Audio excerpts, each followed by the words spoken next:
by 5.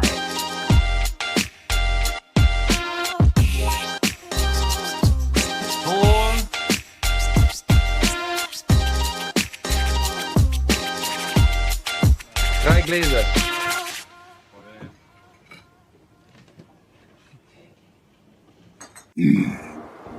2.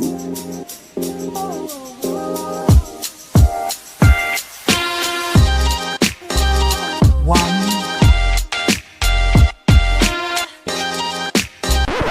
That's no moon.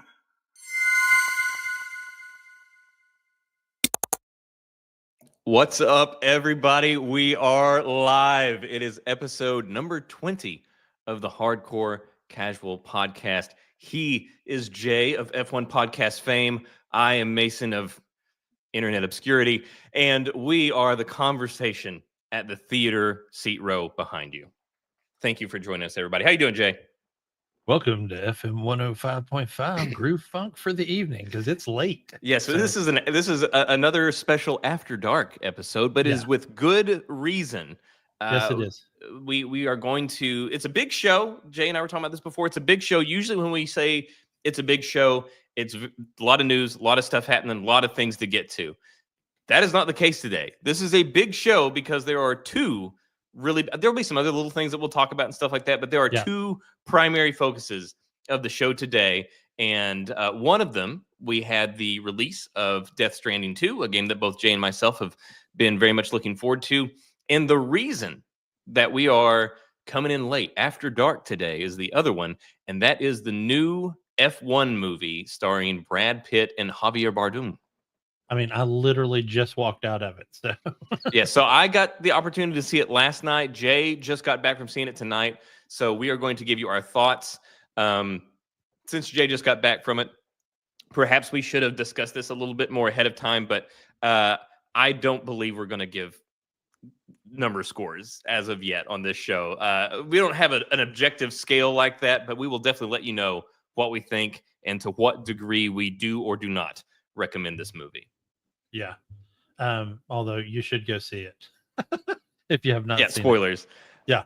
Yeah. So there's that. Did have a few things that I wanted to get to. One, just to update you guys, we are currently, as I've said before, we're on our current goal is 100 subscribers. So right now we are sitting at 86. So we have 13 more opportunities at 2-digit numbers. If you want to get one of these hot 2-digit numbers, you have that. But we appreciate everybody that has joined so far. We thank you, everybody, for your support. And I do want to say there's a special thank you to one of our viewers, System of War 3114. He so last night I had a rough day yesterday. Jay had a rough day. It was just a beater of a day, man. And I got back actually from seeing F1, and I checked on the most recent video upload that we had, which was another marathon video, and it was not great. But I scrolled down and I looked and I saw the comments, and I had a comment from System of War, and he said some very nice things to us, and I know it lifted my spirits. I assume it lifted Jay's. Meant a lot to us, so thank you, sir, for that. And we will, yes, we are going to make many more uploads going forward. We are just getting started. Yeah, man. And I got to tell you, when you sent it to me, it felt good to read it because, we get a lot where people are commenting on the stuff we're talking about from their perspective. And sometimes we get some people that, don't necessarily like what we're saying. But this felt like it was our first, hey, you know what? You guys are making it to a place and that you want to be in. And, hats off to Mason, because a lot of the work he's been doing on these videos has not only been astounding, but he's basically had to learn things as he's went. And it kind of reminds me of the Jon Favreau journey when he was trying to do Lion King, and some of the technology needed wasn't even out. So, using VR to put the actors in the headspace of the movie, and then creating the whatever they call that, the volume that they use so that they don't have to use green screens. And so, just some of the work you've done has kind of reminded me of that journey that he took. So, thank you for making the effort.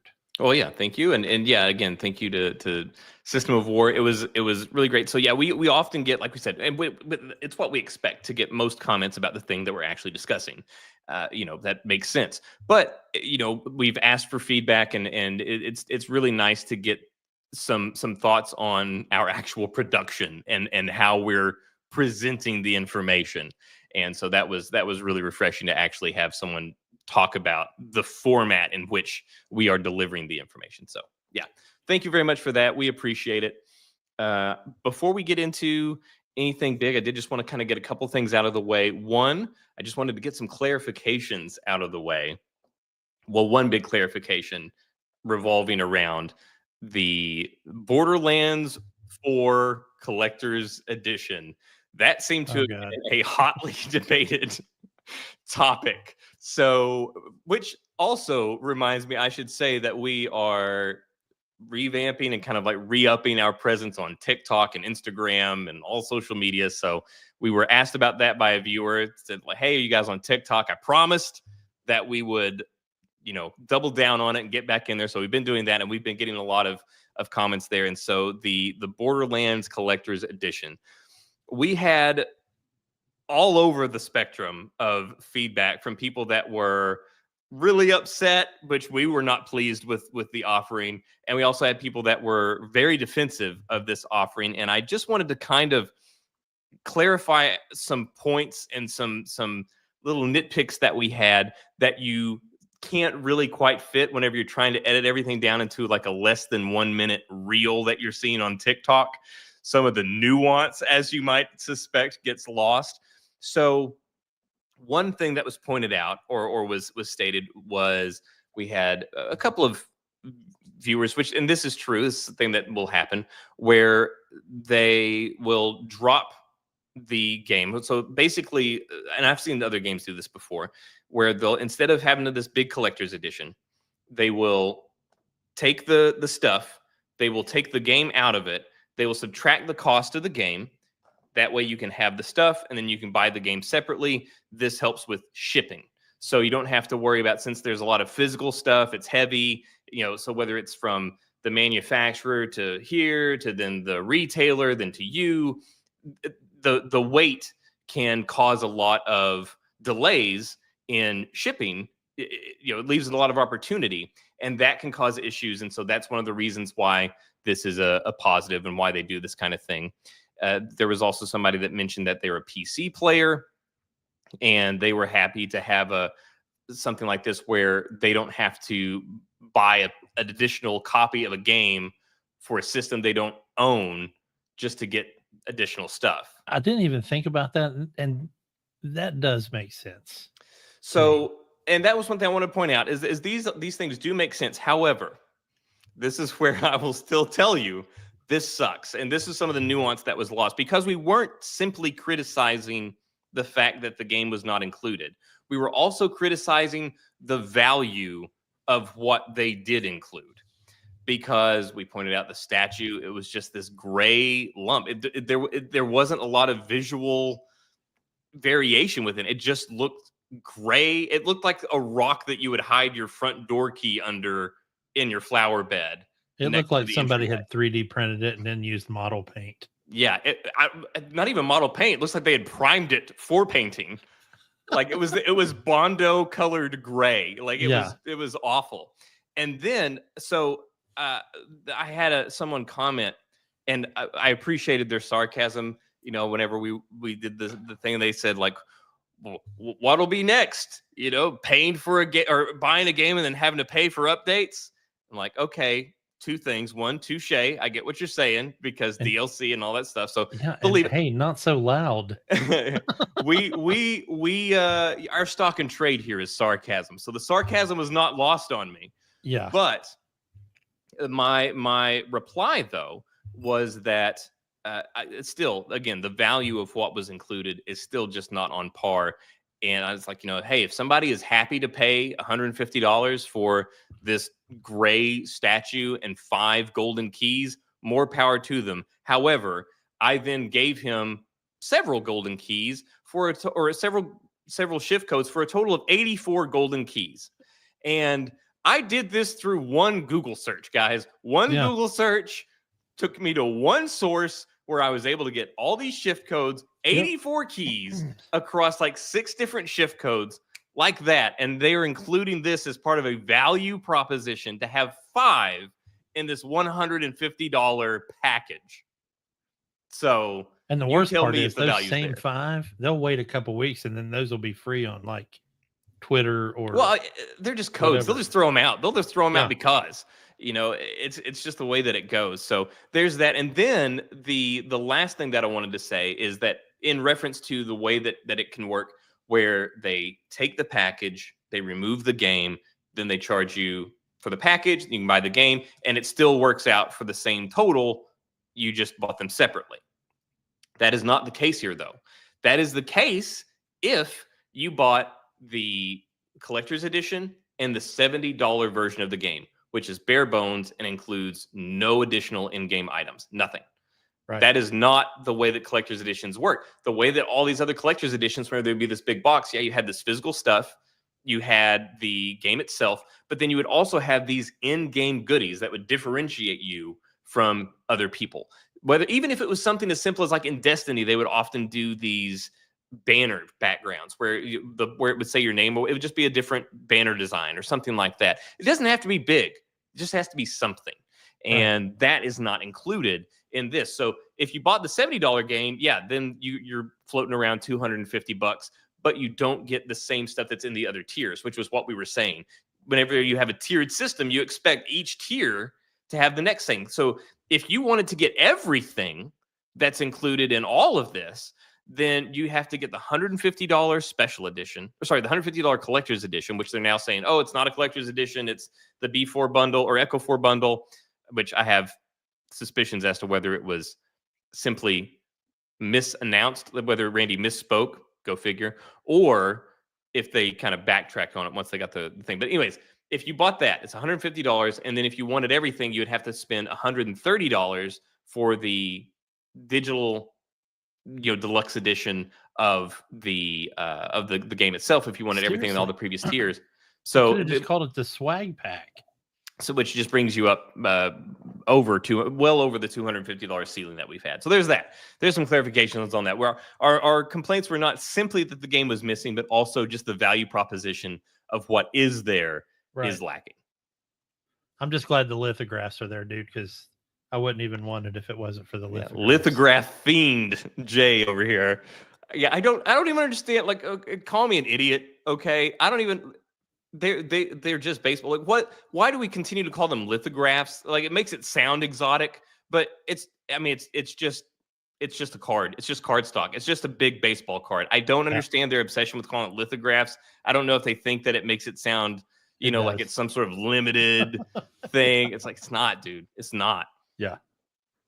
But there's that. And then before we get to Death Stranding, the only other thing that I had before getting to Death Stranding as far as gaming news is just real quick. I mean, don't need to spend any more time on it than we want to. But the Mind's Eye game from Build a Rocket Boy has crashed and burned, and they're preparing for layoffs at that studio. Yep.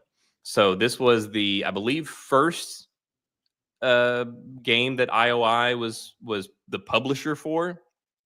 So not a great start.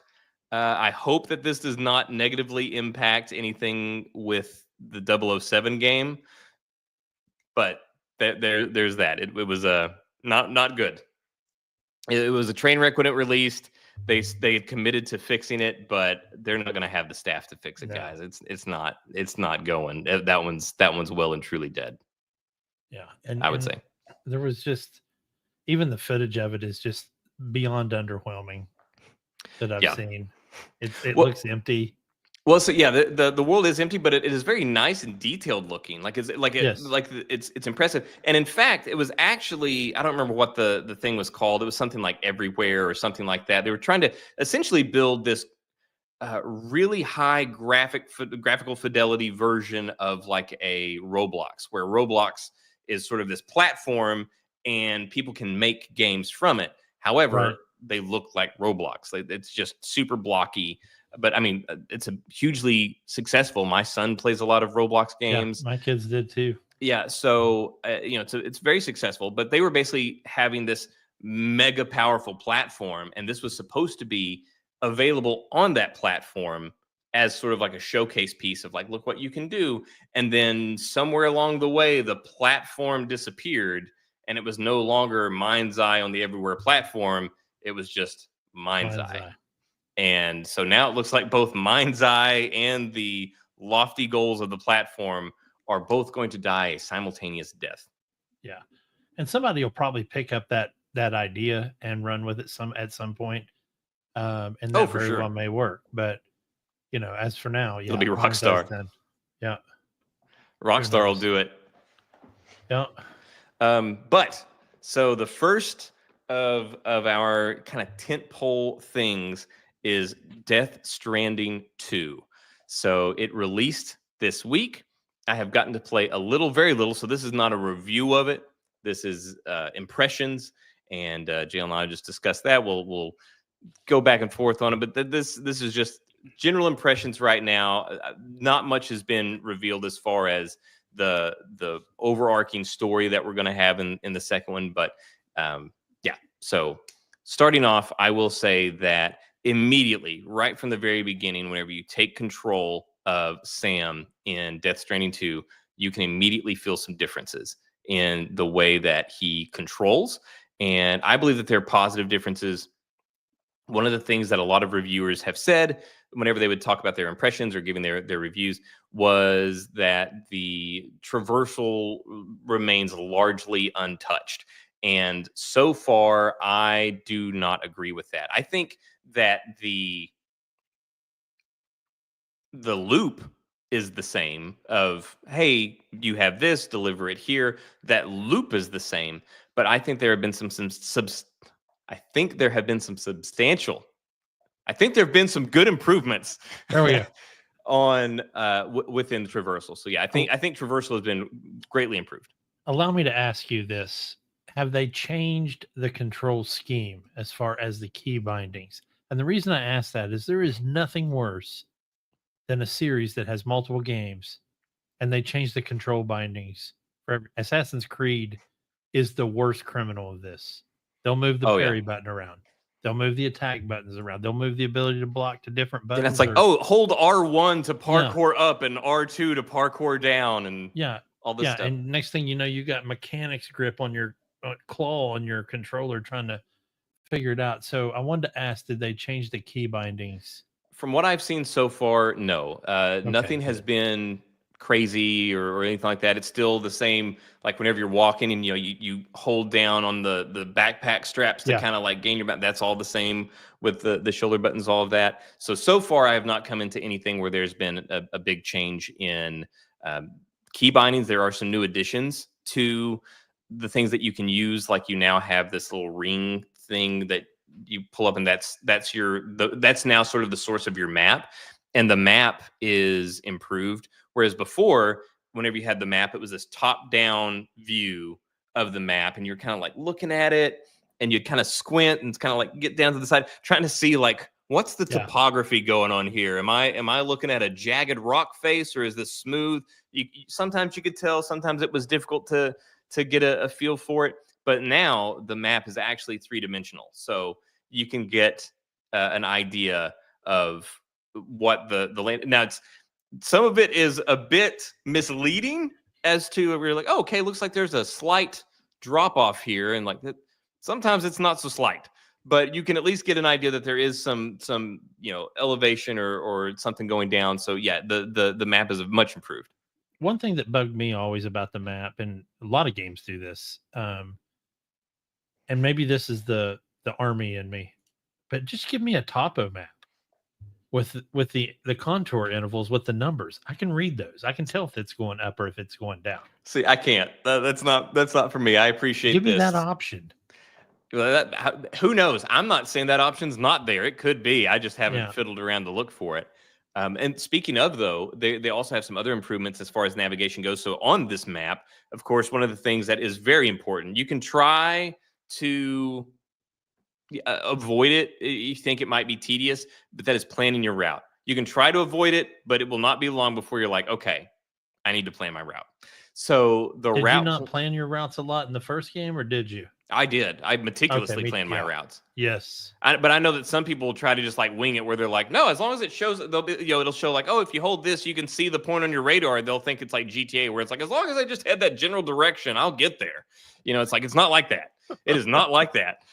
You have to know. So no, I would meticulously follow the map and like have many points Yeah, and along the even if way. mine didn't work, if I got to a point where I had read the map wrong, Yeah, and I realized my checkpoint, I deleted everything forward to the point I was at and redid it. You know what I mean? So yeah. who Well, knows? and we'll get to some of this here in a minute, but some of the stuff with the traversal. But I do want to say though that one thing that I do appreciate that they've done with the path that you create is, before it was just a path. You could hit the button, you kind of like highlight it, and it would just be lines on the act, kind of just above the surface that you could kind of follow. Right. Whereas now, kind of off in the distance, it's kind of like it kind of has this sheen wall where off in the distance you can kind of see it looks just like light hitting like plastic or something like that, where you can kind of see that that's the wall, that is your line. So you can actually look in the distance and see where your line is to know if you've veered off course or whatever. So that's actually really helpful. Yeah, that's cool. But the big thing about movement that you notice from the literal first steps in the game is momentum. And this is one thing that I talked with Jay about very briefly earlier in the week. And in the first game, momentum was absolutely forever and always your enemy. You did everything that you could to avoid momentum, because that was the easiest way to topple over. And that is still a thing. That is still the case. The momentum can be And it's very realistic, because that happens when you're Yeah. walking down a hill and your But- toes are getting jammed into the front of your boots, and you try to come to a stop real quick, and you just keep going. But the good thing here is that it can actually sort of be controlled this time, which is also more realistic, where as long as you are aligning your body correctly, like if you're running down a hill, you don't have to worry about like the cheese wheel thing that they do in whatever country that is, where people are always like flipping around, where they chase the cheese wheel down the steep hill. So as long as you don't like do something that's going to get you like, ass over tea kettle or whatever, then you're going to be okay. Like you can actually navigate you can sort of harness the power of the momentum. So if you start walking down a hill, as long as you're walking in that straight line and everything's in alignment, you can gain momentum and do that. And if you turn slightly, you can actually kind of feel it as well. Like I don't know how they did it, but through the visual cues that you get on the screen and some of the haptic feedback that you get, you can kind of feel for just how far you can push it before you start to topple over. So before, like I said, it was always bad. The whole thing was always mitigate momentum. Always stop it. Always try to like fight against it, because it was the enemy. Whereas here, it actually can be harnessed. It can be very detrimental, but it can also be very beneficial. So one of the things that I was able to do that I virtually never did in the first game, and that is completely loaded down, your backpack's all the way up, you got stuff on the shoulders, was run. Arms up and run, instead of holding the backpack, like for dear life, trying to keep momentum or keep momentum away and try to keep my balance. I'm pretty sure I still have not run in the first game. I gotta tell you, man, and you're gonna laugh at me, and maybe it happened to you, maybe it happened to somebody else out there, but I wiped out before going into the Capital Knot City base, because instead of coming at it from the front and then going down the ramp, I came from the side and then tried to just hang that right turn and go down the ramp, and I just kept on going right into the wall. Now, like I said, so that can definitely still happen. You definitely still feel the sway, but you do have a bit more of a chance to kind of, I don't know, it does feel like you have a bit more of a chance to recover from Yeah. a mistake. If you trip over a rock or something like that, it feels like you have just this slight edge, and it makes sense because you've been doing this for a while. As Sam, he's been doing this for a while. It would make sense that he would have a bit more control. But so far, the ability to harness momentum has been the biggest thing as far as traversal goes, and I've loved that. Or as far as Sam's movement in traversal goes, and I've loved it. The other big thing is, and they immediately throw you into this, is in the first game, one of your opponents, if you will, as Jay and I have talked about before, was the terrain, was your environment. There were jagged rock faces, and you had to figure out, okay, how do I do this? Do the rope thing, to put an anchor here, rope my way down. Do I use a ladder? And you'd have to, or even if you're just trying to find your way through, bumpy areas or rivers or something like that, you'd have to find your way, and it became a puzzle of how do I navigate across this terrain without damaging these packages. And that is obviously still a thing. But the thing here is that now, before you had the terrain, you were fighting against the terrain, but the more that you kind of did this, the terrain would actually adapt. You would start to see, if you took the same path over and over and over, that path would begin to wear, and some of the rocks would no longer be there, and it would be, it would smooth out, and you would have this sort of avenue that you could take and would make it easier over time. So the more that you sort of fought against this terrain, the more you could carve out your path. Whereas in Death Stranding 2, the terrain fights back. It fights back hard. They now have, I'm sure there's plenty of more natural disasters that are coming my way that I have yet to experience or even conceive of. But in the first few hours of the game, you will be met with earthquakes, avalanches, torrential downfall, lightning, dust storms, strong winds. It is crazy. And it's one of those things where it's great. You don't, I didn't realize just how good, I guess, we had it as far as the terrain goes. All we had to worry about was timefall, was the rain. That was it. You didn't have to worry about being toppled over by rain or having your visibility screwed up by a sandstorm. None of this was there. You didn't have to worry about getting struck by lightning. So now all those and more can be yours, and they will be yours within the very first few hours of the game. You're not really selling this very well. So not every game is made for everybody. I think never has such a statement been more true than when it comes to a game like Death Stranding. Yeah. That said, I think there are millions of people out there that think that this game would not be for them. But if they gave it a chance, I think that they would find that it, in fact, is. I didn't think I would be interested in it. I just heard good things from people I trusted, content creators like SkillUp, and I finally was like, okay, you know what? I'm going to give it a shot.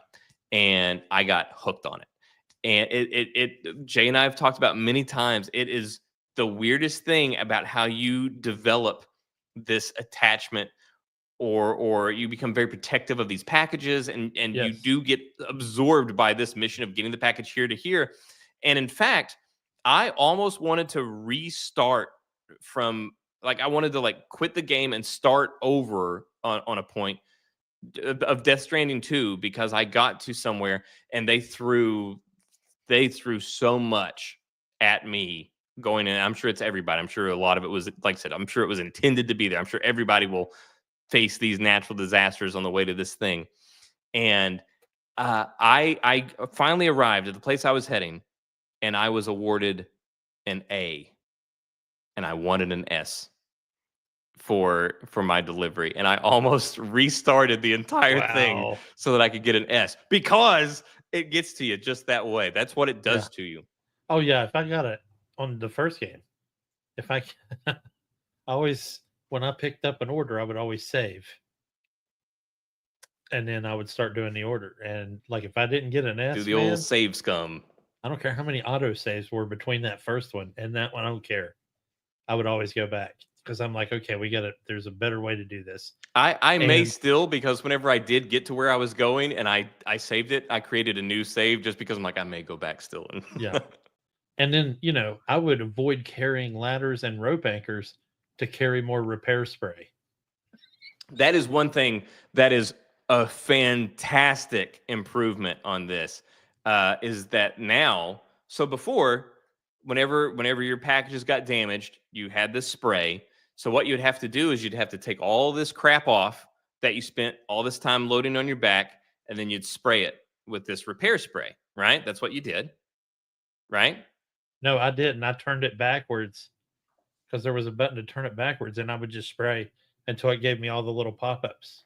Okay, see, I didn't realize. So the entire first game, I didn't do that. The entire first game, I unloaded everything and then sprayed. I didn't realize. Here, they made it much more clear that you could just turn it around Well, and if it spray makes back. you feel any better, I didn't know you could just offload everything like that. So, Well, there we go. We took two paths to the same outcome. yeah. But yes, so there you go. You will be flattered to know that you can in fact offload wherever you are, and I am thrilled to know that I can now turn the sprayer nozzle backwards and just spray it while it's on my back. Far more convenient, I will say. But not as immersive as your version. Yeah. So, because there's no way that should work. It felt No, like it well, was there's an also 80s no White way Rain theoretically that commercial. repair spray would be a viable way to be like, hey, your package got here, no damage. If it was, Amazon should invest in that. But there was one thing that cracked me up before we go in and talk about any other stuff in Death Stranding so far. There was one thing that cracked me up. So I fired the game up, and this was completely optional. You do not have to do this. But I fired it up, and I just saw one of the menu options under Start Game was a recap of Death Stranding 1. Now, I've played Death Stranding 1 fairly recently. Yeah. But I was like, you know what? Recap won't hurt. Let's see what they have to say about it. So I do this recap. And it is a 17 screen thing. So it's each just go through 17 screens. Each screen kind of introduces some aspect of it. But boy, do they leave out some context on here where I was like, this is clearly intentional. This is clearly intentional. Okay. The level to which they are leaving context and details out. So this was where I told you I was going to throw this at you. So I am going to tell a similar story. About I'm going to tell a similar story and leave out the level of context that they left out, and we'll see where we come to at the end. So basically, there's two best friends. They work at the same company. One's a dedicated family man, and one is a single guy, kind of a workaholic, and sort of a rising star within the company. In fact, the family man, his friend got him that job at the company. It was through that company that he met his wife, started his family. So the family man actually kind of owes this life that he enjoys to his workaholic best friend. Now that they've been working in this company together. Well, as time goes on, this dedicated family man kind of begins to outshine his friend that had been the former star of this company. And leadership begins to notice. And leadership begins to notice him in a way that they never noticed his single workaholic best friend. And not only does leadership notice, but competing companies notice. So these competing companies start to make their interest known. And he's finally given an offer, and he accepts this offer from one of these competing companies. But by the time he accepts this offer, he's already kind of found his way in a pretty prominent position within the company that he's at with his friend. So whenever he leaves, it creates a series of events that kind of lead to the dissolution and ultimate demise of this company, leads to his friend's unemployment. And there's obviously a lot of tension, animosity, and a bit of a strained relationship. And that pushes their relationship forward and kind of carves out some of the story as they go from there. So what is that story, Jay? Well, if I was Can you give me a hint? Well, I'll just tell you. So if I was the story recap of Death Stranding 2, I would tell you that was Star Wars Episode 3. So that's the level of detail that they are leaving out. That is absolutely Star Wars Episode 3. So that is the level of detail that is being left out of the Death Stranding 1 recap that is nestled in Death Stranding 2. It is basically a way to get familiar with the names of people, of characters, because it will tell, like, they'll say something and I'm just like, whoa, we are leaving out some pretty, like, pretty necessary context here. And they just go on, but it's clearly intentional because they do not even mention Mads Mikkelsen's character in that recap. So it was very clearly an intentional move to more or less to likely familiarize you with like names of characters and some general qualities about them. Yeah. And I bet it's Kojima's intention to like fill in those blanks throughout the story of Death Stranding 2. Again, I haven't gotten all that far in it, so I can't tell you for sure. But obviously, if Mads isn't in there, clearly this is an intentional move, intentionally vague in their retelling of Death Stranding. There's any number of characters like Mads that if you left any of them out, it would leave a gaping power vacuum in that story.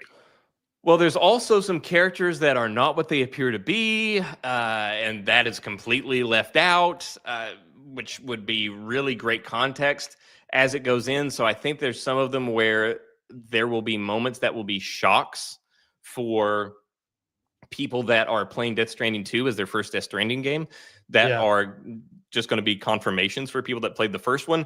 I don't know, it's Kojima. So I think he has bitten off quite a bit. I think he is basically trying to do like a challenge of storytelling, like the people that run Dark Souls with like underwear and just have like a paperclip and do like no hit runs. It's like he's doing that with storytelling is what it really feels like. Yeah.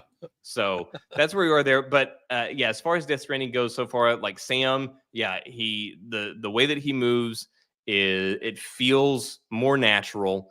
In that, like, it wasn't like the first one felt unnatural. It just felt like you could really easily fall over. And here it just feels like Sam has a bit more control and you can actually use momentum. You can actually run if you've got like a straight line and you've got everything balanced and you're good to go. So like that, the acts of God are absolutely insane in here. And I'm sure they're only going to get more insane. The terrain is even more gorgeous and convincing than it was in the first one. That's saying a lot. That's a pretty steep statement by itself. Yeah, and the music is absolutely insane.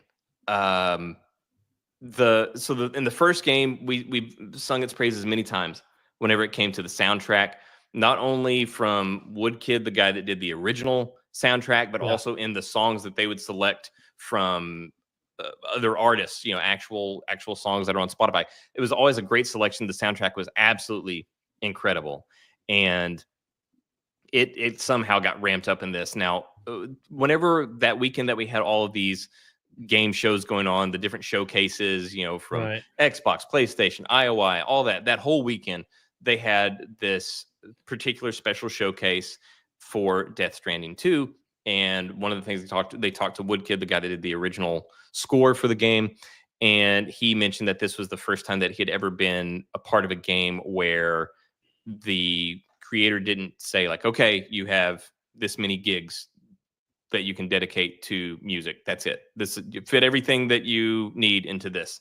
This is the first time he's ever worked. And they said, yeah, just do your stuff and then we'll put it in. So I think maybe that might have something to do with it because it is unreal, the layers that are in this music. Well, we talked about it before too, that, it's easy to, if you're a game developer, to just throw it in as an afterthought, but Death Stranding has a way of the music kind of navigating you through the narrative. Yes. And it also has a way of giving you the opportunity to back up for a second and just hear it so that you can grasp the world you're in. And I know that sounds corny as F, but No, still. man. It gets elevated here. Yeah. So there's the way that you move will impact the music and the way that you hear it. So if you are running, you will hear like drums will start to like rise, and you will hear very drum forward things. If there's threats around you, that will change the music, but it's still the same music. It's just being different things are being highlighted. It's being interpreted differently. If you go off course from where your target is, where you're trying to be, it will change the score in some way. It's this thing where there was one point where I had to stop running, where there was just like, I can't even explain what the feeling was. It was just like the sense of like, what's happening? There's something, what is going on? And I had to stop running, and then all the music, all the different things, they just kind of settled back down again, and then it was just the track. And then it was like, okay, That's cool. okay, it was just okay. So it was just the music, and then pick up, and then music picks up, and then start to run, and then the drums kick in, and it's just wild how much it adds to the experience. Whenever I heard Woodkid talking about it, and they'd mentioned that this was a thing, I didn't realize the level to which you would feel it, and it Right. really is impressive, because I've never been one that really noticed the soundtrack for most games. The Death Stranding 1 was one of the exceptions, where it just lended itself so perfectly to the terrain and the mood, all that stuff. And so, yeah, the soundtrack is absolutely insane. Absolutely insane on this. Just sound in general, not just music, but I got to tell you, another game I felt like really grasped its source material for music and sound was Ghost of Tsushima.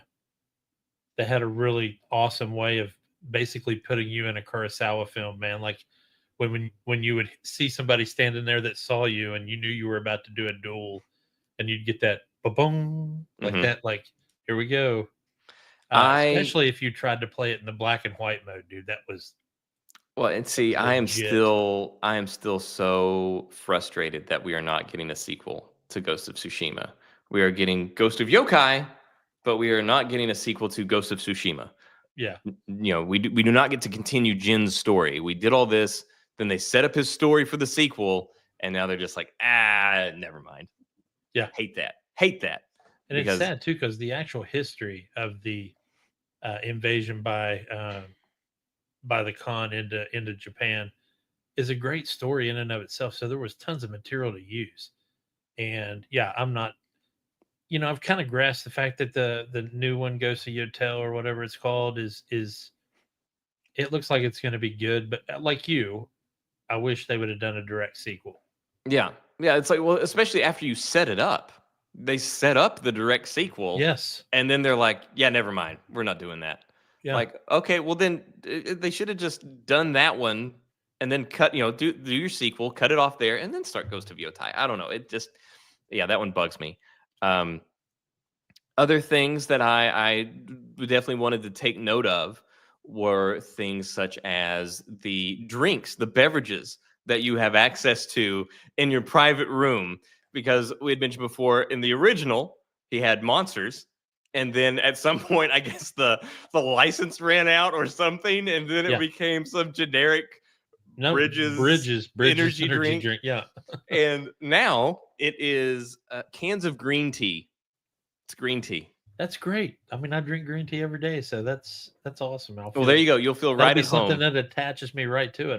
There'll be 3 cans waiting by your bedside every time you go to one of these private rooms. Then Sam probably spends a lot more time in that toilet back there too, because green tea will do that to you. The toilet does make a return. That's another thing, is that in the EX grenades in the first game, you had the shower, and it had, I don't want to go through any potential spoilers for anybody on here, so I'll just say that there was an actual mechanical offensive use for showering.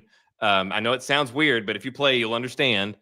But because it creates a byproduct. Anyway, so here the shower returns, but in the first game, you never, if you looked at your character, you never felt, or almost never felt, as though you needed a shower. You never looked at Sam and thought, like, man, he's seen better days, unless he got sucked into the tar pit and you had to do that whole thing. Yeah. Then he'd be covered in tar and stuff like that. But outside of that, he just like whatever, like, okay, shower because you probably should. But Yeah. it didn't look at him and be like, man, he looks like he stinks.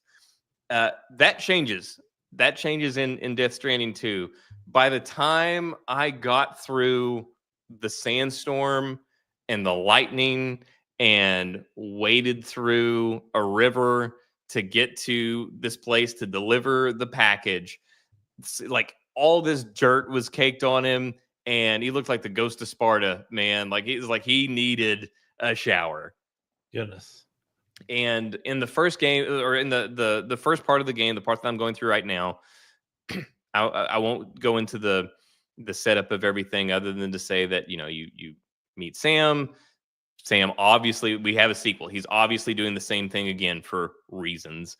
So he's doing this delivery route for Bridges again, and he so the first mission that you have to go on is get to Dead Man, not the Undertaker, but the Dead Man from Guillermo del Toro, Yes. from the first game. You have to get to him at a facility. He's got something he needs to share with you, and you can't simply go there. You have to light up all of these other areas between you and him, connect them to the chiral network to get to him. So I'm still working my way there and delivering packages back and forth. So that is as far as I've gotten in the story.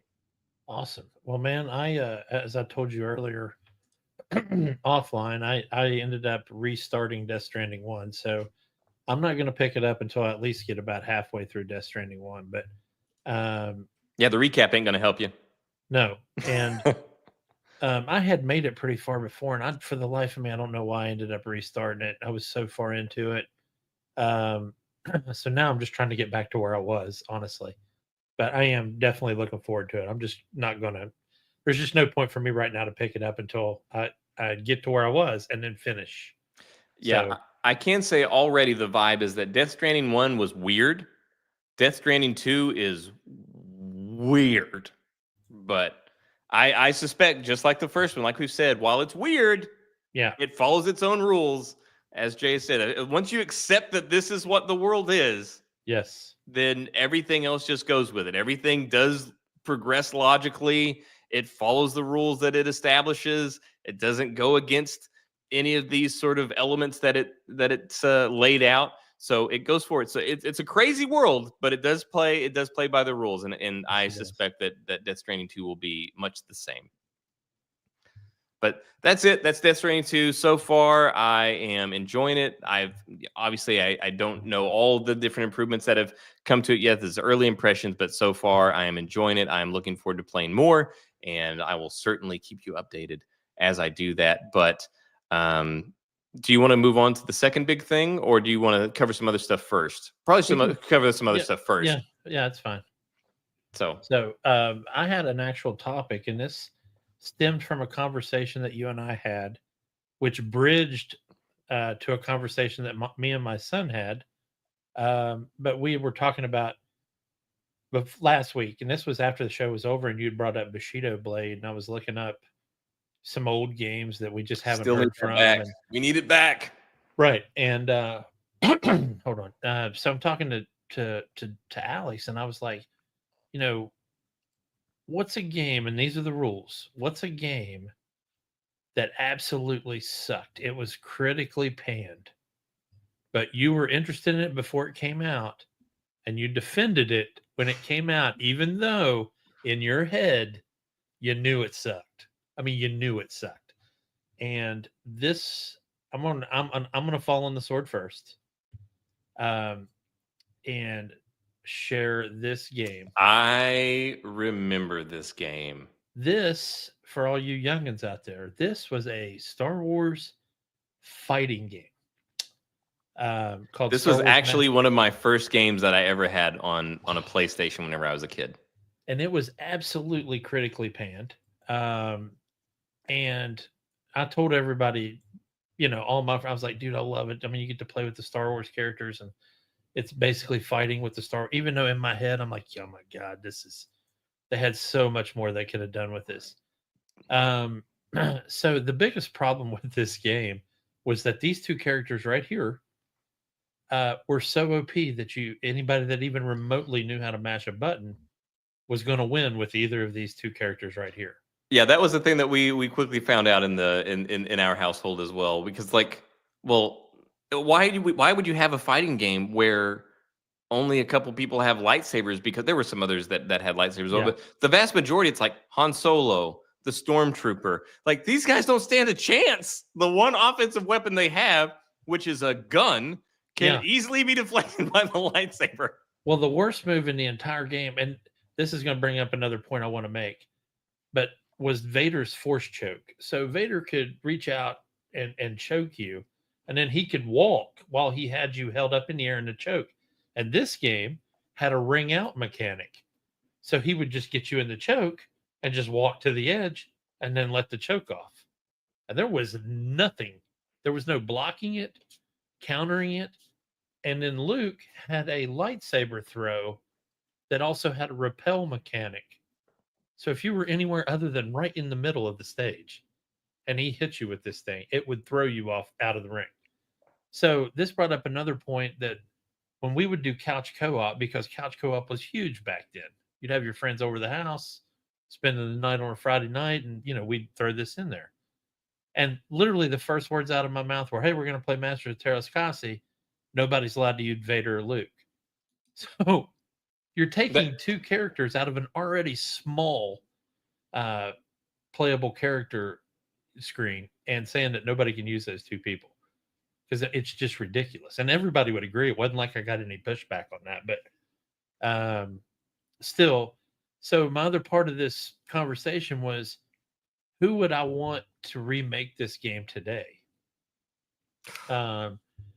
My answer, Alex and I were talking in the car, and he was like, it can't be the Mortal Kombat guys, although that would be cool because we'd probably get finishers. But my request was that it be the Soul Calibur guys, because they're already familiar with fighting combat with weapons. Yeah, and they have a great product. What has happened to them, by the way? When was the last time a Soul Calibur got released? Soul Calibur 6 with Geralt as the exclusive character. That was a long time ago. Yeah, man, it's been some years. They already had a second season pass, and then it's probably been 4 years since that, maybe. My goodness. So yeah, I remember Soul Calibur. That was good. I believe his name was Raphael. Was the guy that I always picked. The guy that had the fence, the little rapier. Yes, and I freaking hated him. And I hated when people had used Sophatia, the Greek chick with the little, like the targ and the small sword. But yeah, so I feel like the Soul Calibur people would probably be able to do this game justice. Plus, they've already done Star Wars characters in their game before as exclusive characters. They had Star Killer, Vader, and Yoda in the PlayStation version of Soul Calibur 4, I think, when Force Unleashed released. But this is my game. Just how old this is. This predates the prequels. So yes. Darth Maul was not even a thought here. We didn't even have Darth Maul. So yeah, this was much older. And we got Dagobah in this game, but we didn't get Yoda because they hadn't figured out in game development how to do height mechanics for hitboxes. Yeah. Yes, and not only that, Yoda. We hadn't seen Yoda fight before. What's a Yoda look like when he fights? Yep, that was not seen until the prequels. Correct. So this is Star Wars Episode 3. This is my game that sucked, that I knew sucked, and still defended, that I would like to see remade. So that's the category. So whenever I was a kid, my first console that I had was the PlayStation. That was like, my sister bought it for me. That was my first console. So I didn't know any better. I had this game and I enjoyed it, but I knew that it was like, man, there's really not a lot, because each character had, it was 5 moves. There was basically a punch, a kick, and then if you had a gun, you could shoot it. Grapple. Yeah, it was bad. Yeah, but I didn't know any better, so I was just like, okay, well, this is what it is. So I played the crap out of that game. I love Darth Vader, and I would try to remember all the different moves. But Yeah, it was bad. There's been some games that I played. I wish I could remember what it was. There was a Gladiator game that I bought.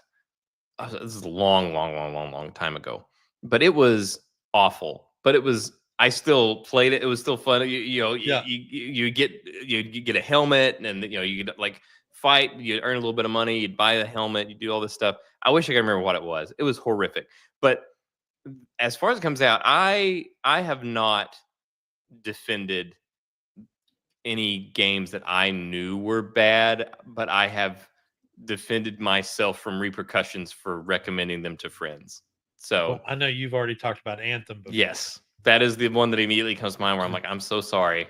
This is bad. It's all my fault. I'm so sorry. I didn't know. I'm so sorry. And also the first Destiny. So when Destiny Was released, it bad? well, it's basically the same problem that Anthem had, except they recovered. So Destiny had a preview, preview bit where you got beta access. Yeah. And you played a little around. It was an invitation only, and because I won an invitation through a podcast, and I played it and I loved it. It was great. And I was like, oh, this is going to be awesome. Told people to buy it. I bought it myself. And then just like an Anthem, I got the actual game. And then I realized what I saw in the beta was basically the entirety of the game. There was no story to speak of. That was back in the days of Dinklebot. That was when Peter Dinklage was still the voice of your ghost. And there was just a non-existent story there. Like it simply did not exist. And they were able to kind of come back from that and flesh out the story and do all these expansions. And it became like this big success.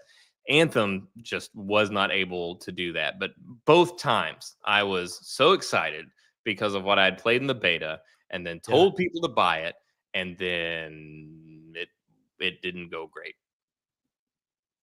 Well, my son's vote, and he's like, Dad, this is kind of, I'm breaking your rules because this one's already been remade and remade well, was Lords of the Fallen.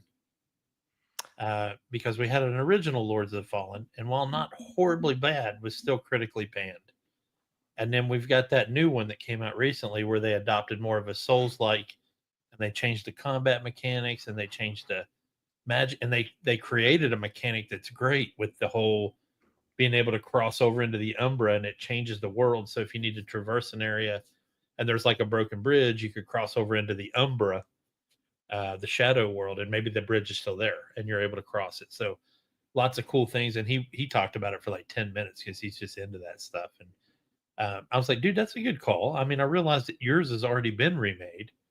But still, that was a good option. And I will like to say that while Terras Kasi was a terrible, terrible game, they did reference it in the Solo movie. I did not know that. So there's a scene in where Emilia Clarke's character, what's her name, Kira or something like that. She's in like an interrogation room, and she ends up fighting this guy and beating him half to death. And she comes out of the room, and I forgot. Oh, it was the droid played by Phoebe, whatever Clark. Waller-Bridge. Yeah, Waller. I got none of those names right. Anyway, you got Phoebe. Yeah, she looks at Emilia Clarke's character and she's like, "What was that?" And she's like, "Oh, that's Terras Kasi." Someone taught me that on whatever planet it was, but what a callback to such a shit game. To the 13 people that would get it. So yeah, and I was that person. So Kira literally canonized Terras Kasi as a Star Wars martial art form. It was also one of the only games besides Jedi Academy 2, I think, that had Mara Jade in it. Yeah, now in the Disney Star Wars universe, we will never get her. Nope, we never will. But anyway, that was my game. Was Terras Kasi. So yeah, unfortunately, I don't really have any that come to mind. I wasn't prepared. I didn't know. It's okay, man. I just wanted to. But yeah, those are the. So yeah, if I defended a game whenever I was a kid, it was because I didn't know any better. Here, I'm just like, nope, this sucks. It's my Oh, fault. I'm so sorry. I wasn't a kid. See, I'm older than you, so I was already an adult, which made it worse. So I was having to defend this at work. Yeah, well, that's another thing as well. Is also back in the day, like the internet wasn't really a thing. You couldn't Nope. you couldn't just be like, oh, this new game released. What are people saying about it? Yeah. That didn't exist. There was also remember that was during the time where there was a very distinct pricing structure for like PlayStation games. It was $20, $40, and $50. And they would be like the greatest hits. If a Right. game became a greatest hits, it would be $20. But then there was like a subset of games that would launch at $20, and those games were dog shit. Almost exclusively. The Spec Ops games were atrocious. Now I understand that everybody loves Spec Ops The Line. That thing is an anomaly. That Yeah. was fantastic, but that was not what I'm glad they made that. But before Spec Ops, if you saw Spec Ops or Yeah, anything, you're like, okay, this is I'm out. $20 dog shit. Yeah. Yeah, America's Army. Yeah. I'm Like, out. nope. Another diamond in the rough though, and this just goes to a category that we should do one night of old PS1 games that need reboots. But SOCOM 3 Navy SEALs was legit. That game was so good. And then we both love underwater stuff, and I brought up Treasures of the Deep. I would love to see a remake of Treasures of the Deep. We never will. Well, Bushido Blade, Tenshu, Mosquito Blade would be so great. I did not think we were going to get. Say what? Sorry, I was thinking of Poison Rice Balls. Oh yeah. Last Well, Tenshu, yeah, that was good stuff. Yeah. Well, also, like I didn't think we would ever get a remake of Onimusha until Yes. it finally came back. I was so happy about that. And then today, I actually got a message from Xbox, and I get Gears of War Reloaded for free. Yeah. I was like, oh, well, great. Yeah. So I put that code in, and so I'm like, all right, I don't know if I'll play it, but it'll be great. At least I got it. Yeah, and I'm definitely looking forward to that. I mean, that reinvented the third person over the shoulder shooter for sure. Oh yeah, yeah, and gave us the cover mechanics. Like that was the thing, just didn't exist before. They just never spent the time. You just have to crouch behind a barrel, and then uncrouch, and then fire, then crouch again. And I'm hoping we get some good co-op with that, because I'd love to get on there with you and Rob and whoever else. Oh, they got to have co-op. That was the whole thing with Gears of War as well. It's like man. getting people together and just going through it. I'm not talking about just the horde. I would love to go. Oh yeah, no, I love to do the actual story, and but Yeah. they would do it. That would be the thing, and then you would you get the 4 people, and then they'll go. Then you'd go the opposite ways, and then you would tell each other about how horrible the other team was doing. Like, I've got it so much worse than you. We've got more people here. Yeah, then you'd meet in a courtyard, and it's like, who's got the freaking hammer of dawn? Yeah, no, I love that. I love to go Use doing that stuff. I'm down for it. So, yeah. Did you want to talk about the waterfront before we talked about F1? Yeah, sure. So, kind of cruising on into like movies and TV. A new show launched on Netflix. I guess it was last week, maybe a week before. And it's a drama about a rich family in North Carolina. And oddly enough, the town they used was our last stop before the beach, at the beach we used to vacation in back home. Now they came up with a fake name for it. It's like Havensport or something, but it's the town of Wilmington, North Carolina. As soon as I saw, there was a church, and as soon as I saw it, I was like, we used to pass that every time. So they're on location. They're not like recording in Canada and be like, this is North Carolina. Correct. They are in North Carolina. And it is a family. It's one of those families that there's not a person in town that doesn't know them. Their name is the Buckleys, I think. And they own everything. They own a big fish house, but they also own a big restaurant and bar. And they're on the town council. And they they're the name in town. But this family is so shattered by drama, and I don't want to give away like the plot point topic. So to watch them navigate and circumnavigate and try not to navigate everything they have to go through in like 8 or 10 episodes or whatever it was mind blowing to me. And never have I ever watched a show where at one point I literally went, wouldn't it just be easier on this family if everybody else in this town was not alive? Because it felt like everybody in this town forced this family into horrible decisions. And yet they still blamed this family for those decisions.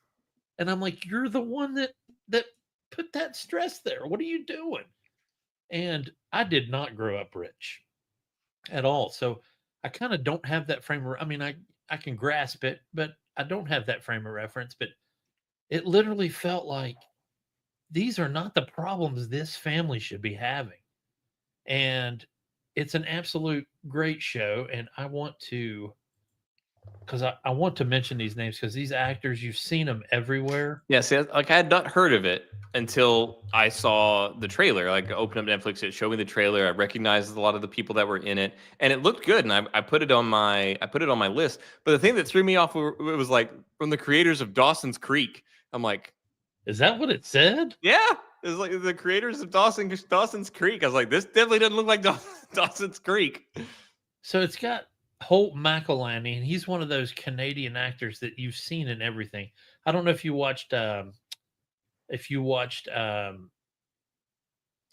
it called, Mindhunter on. Oh God, yeah. So he's the Mindhunter's older amazing. of the two. He's the older of the two cops. Yeah.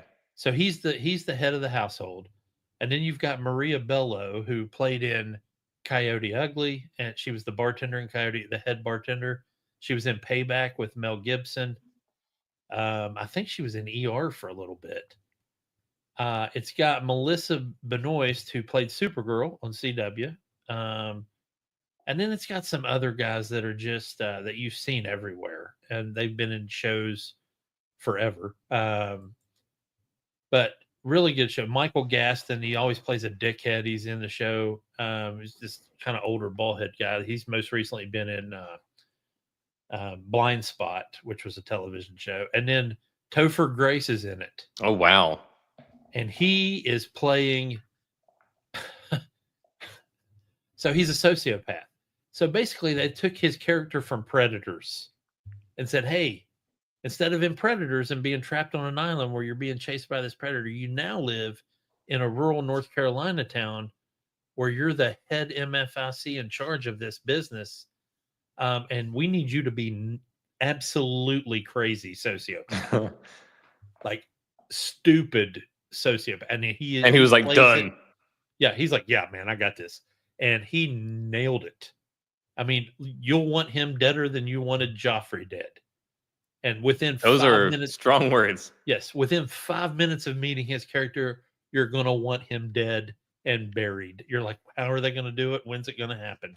Well, I'll definitely have to give it a shot because, like I said, I saw it. I was like, oh, this looks interesting, and I put it on my list. It's like so little time to do all these things. I'm so behind on so many things, but I'll definitely have to make time for it. Yeah, and I did. I mean, it was a Sunday. My son had went home, and I wasn't feeling too well, and it was one of those. I just curled up in the recliner and I binged it, like everything, but the last 2 episodes. I think there was only like 8, and then caught the next 2 episodes the next day at some point. But yeah, excellent show. I don't know how I don't know how this show will not get awards, and there's any number of the actors should get them. Anytime that there's a good show on Netflix, though, I always get nervous because Netflix can't count to 3. So Yes. everything always gets like canceled. Maybe they get a second season, and then it's like, okay, we're cutting it off here. So they've cut so many shows off. And I think this show knows that. And I'm going to tell you why. Because the way the first season ends, you're going to be like, I bet they're going to get one more season out of this because it's going to run its course. What they do and how they do it, you'll see what I'm saying when you watch it. You're going to be like, yeah, they designed this for the Netflix formula. Where they're like, we're just gonna assume we're gonna get chopped at 2. Yeah, absolutely. Anyway, let's move on to the movie you saw last night, and I'd like you to go ahead and piss me off first and tell me about your experience, and then we can actually talk about the movie because I can't start because right now all I'm thinking about is how you said you were going to make me jealous, which for me I don't do jealous. I go from normal to not happy. Yeah. So I got the opportunity to see Son of a bitch. yeah, you mother. Yeah. So I got the opportunity to see a preview of the movie. So I got to see it a day before the preview day, which so I guess it officially releases Friday, right? So it's like then Yes. there's the Thursday previews, and I got a chance at a Wednesday preview event. And for the So later audience, what that really means is he got to see it the day before I did. yes, well, and this is something that I had forgotten about my particular ticket. So I went to the movie theater and I went to Cinemark, the Cinemark nearest to me, and it had two features that Cinemark has that this utilized to its benefit. One was XD, which is a larger screen, so it's a larger than typical, not IMAX large, but larger than the typical, very large. Okay. And then the other one was D-Box, which is where the chair moves. So usually this is a gimmick that is not so great, and sometimes it's cool, sometimes not, it's whatever. But I got to see this in D-Box. So whenever you go to like some like theme park or something like that, where they will do. Sorry. Oh, well, welcome back. So if you go to some theme park, where they'll do this, where they 40X. will, the 40X theaters. Yeah, well, they'll do that. They'll have. So yeah, I got to see it. I got to see it with that. So whenever they would get in the cars, the chairs would rumble and things would, they'd take turns, and it's like throwing around. Dude, that is the way to see this movie. It was like the way that it's shot is already so like you are in, much like, for very apparent reasons, much like Top Gun Maverick, where you're in the cockpit, same director.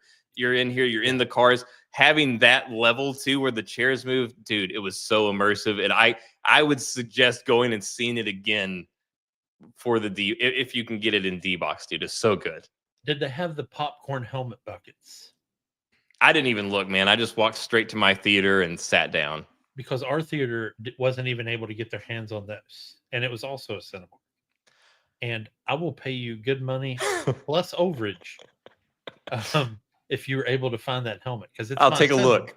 It's my son's birthday weekend, and I was going to get him one of the helmets as part of his birthday deal, because I got him to take us to the movie and whatnot, and that's what we were going to do.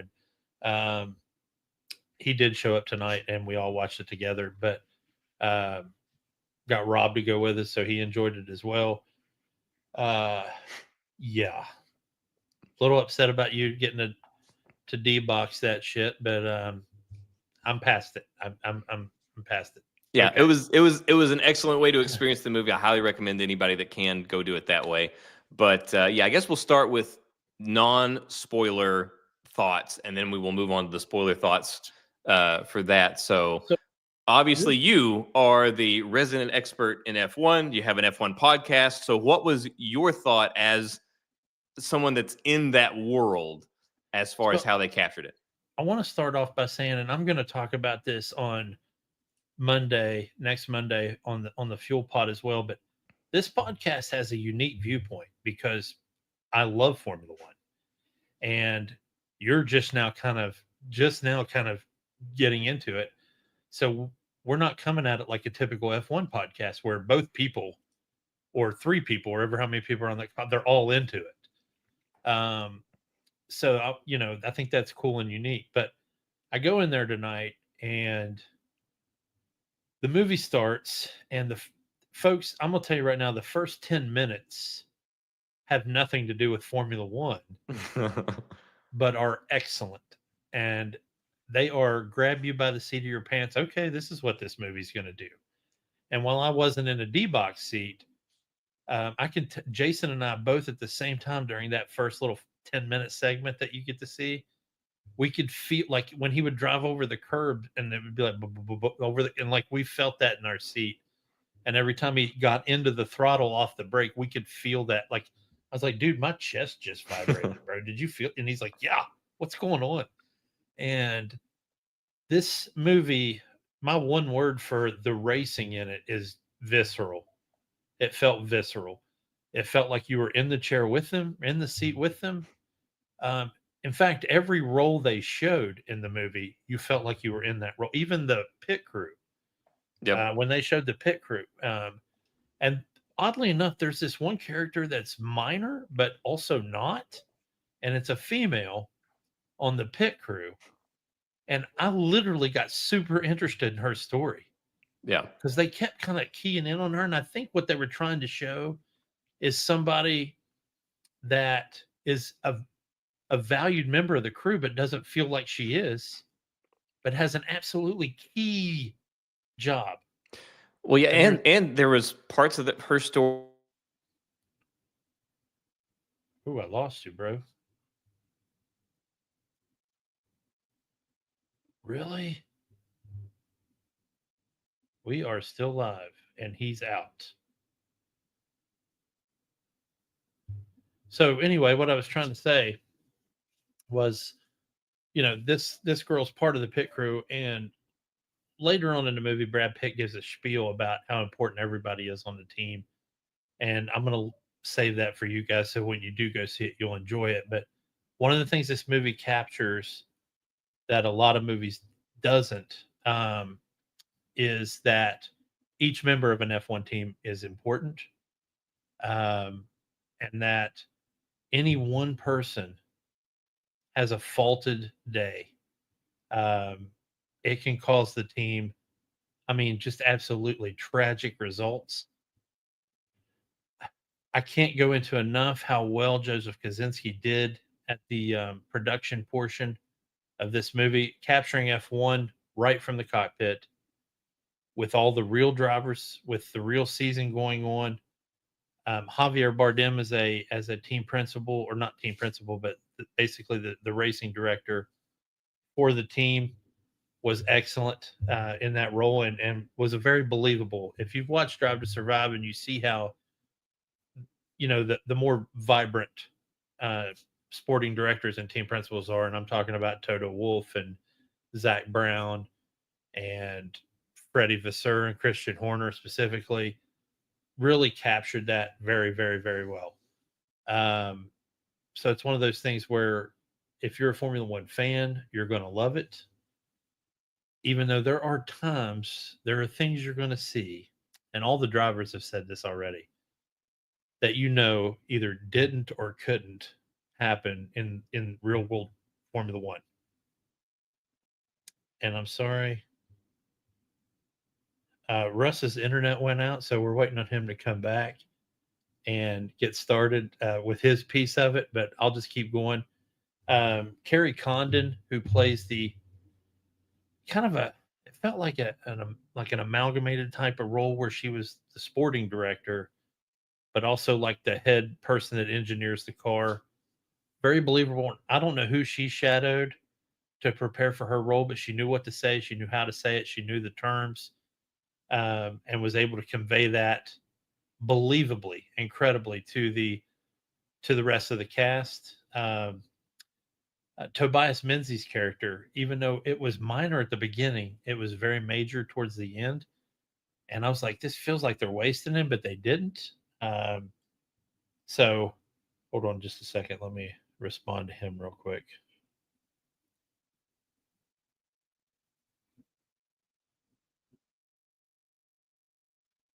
Obviously, there's going to be a lot of editing before we get to segments on this episode.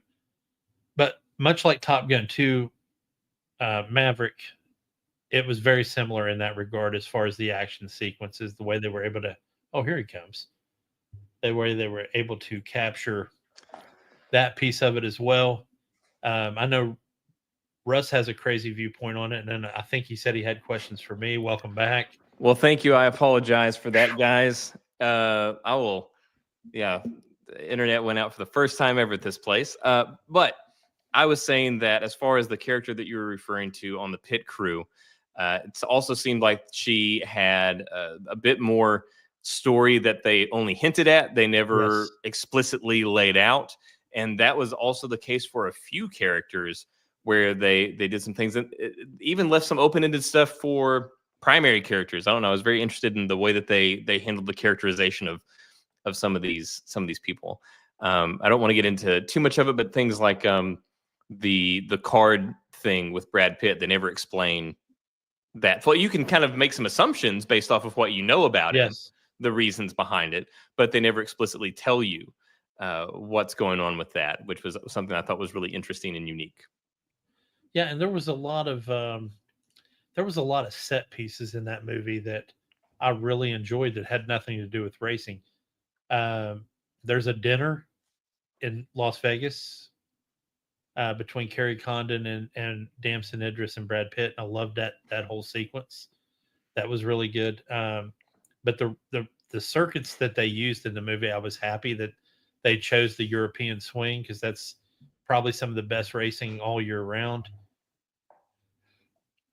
I'm trying Well, to well, avoid saying there's certain one thing things. I don't want to get into spoilers here yet, but Yeah, I do have some questions because of the go for it. well, I'll say this. So Brad Pitt's character in this movie, first of all, I love the setup for Brad Pitt's character. I think Brad Pitt does a fantastic job. Javier Yes. Bardem did a phenomenal job Yes. in his role. And one thing that I thought was really interesting was if if this was a season of Drive to Survive and we were following Lewis Hamilton. This exact same scenario were taking place, but the cameras were following Lewis Hamilton. You Right. would hate Sonny Hayes. You would despise Brad Pitt's character. If the cameras were following Lewis Hamilton, you would hate Sonny and the stuff that he was doing. But since we're following him and we like we are emotionally attached to the character, we're like, yes, do this. Oh, But dude, he pissed me off. I can't tell you how many times I would like elbow Jason and go, "Really, dude? What's he doing?" Like right yeah, in the movie, I'm like, "Dude, what's he do?" That was all him. Why did he do that? yeah, So I love that aspect of it. That it's just kind of this thing where he's doing some stuff that questionable, but you're like, okay, well we're in for the ride. Let's do it.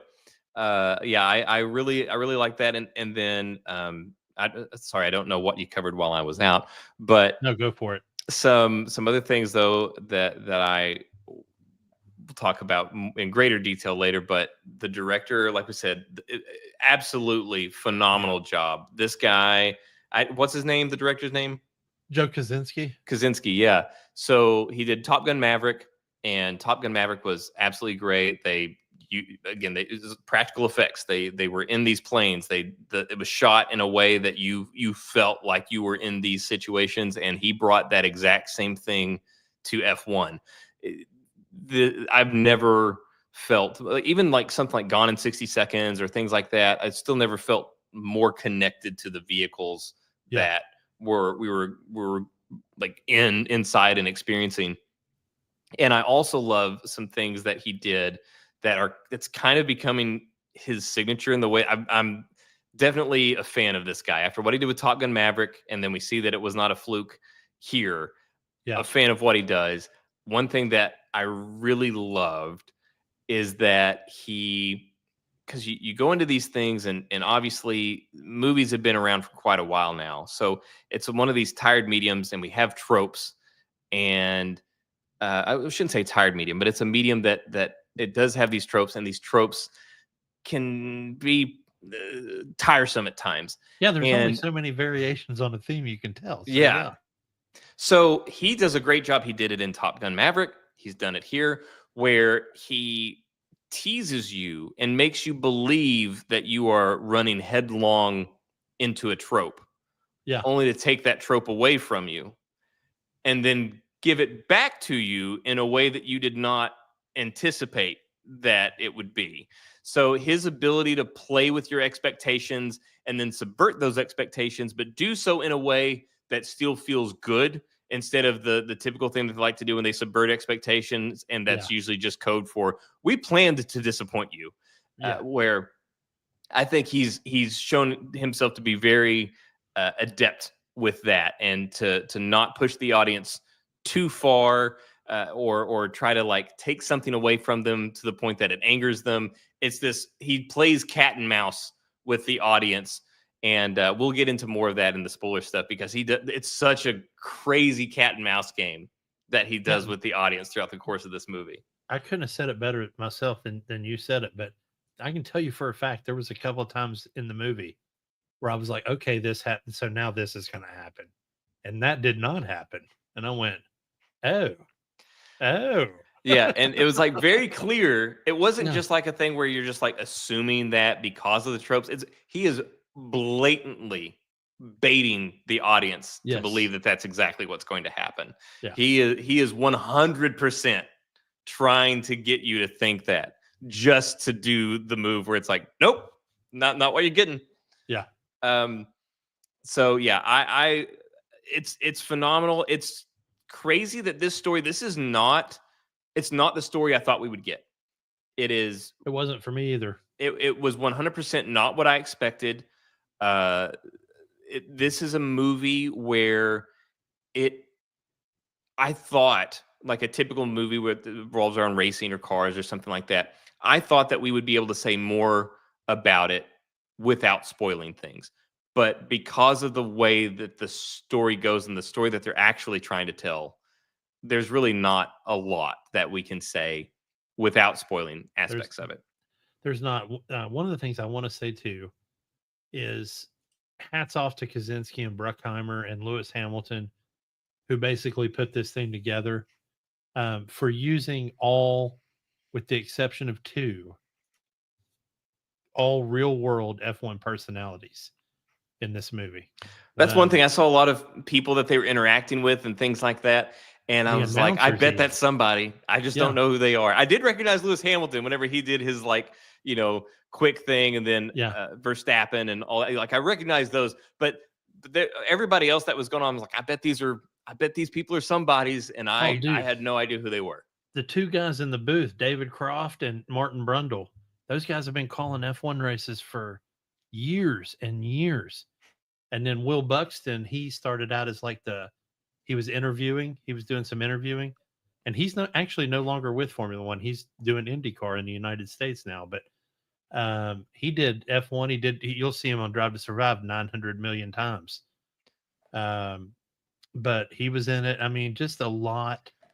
People walking through of course, that was all real people, man, walking through and even interacting with the movie actors was great with some of these real people. I was like, wow, that's freaking cool how they did that. So yeah, excellent movie. Yeah, it was phenomenal. So everything about it, I was super into. Again, Brad Pitt, Javier Bardem did phenomenal jobs. So Brad Pitt is obviously the retired driver that gets pulled back in, and it's because Javier's character needs him, and he woos him back in to the racing world. And then they go about telling this story where, so Brad Pitt is trying to bail out a former friend. He's there to help a friend. So there's the aspect of he was somebody, now he's a nobody. Then there's the aspect of him trying to help his friend. There's the whole situation of what kind of situation is his friend in, and what are the machinations that are pressing that forward. And then the rookie diva driver that they need to bring along and teach him how to play team sports. Yeah, and then one thing that it does so well, and again, this is coming from somebody that is not familiar with F1, other than a couple of things I've seen regarding to like some qualifying in races and a little bit of Drive to Survive.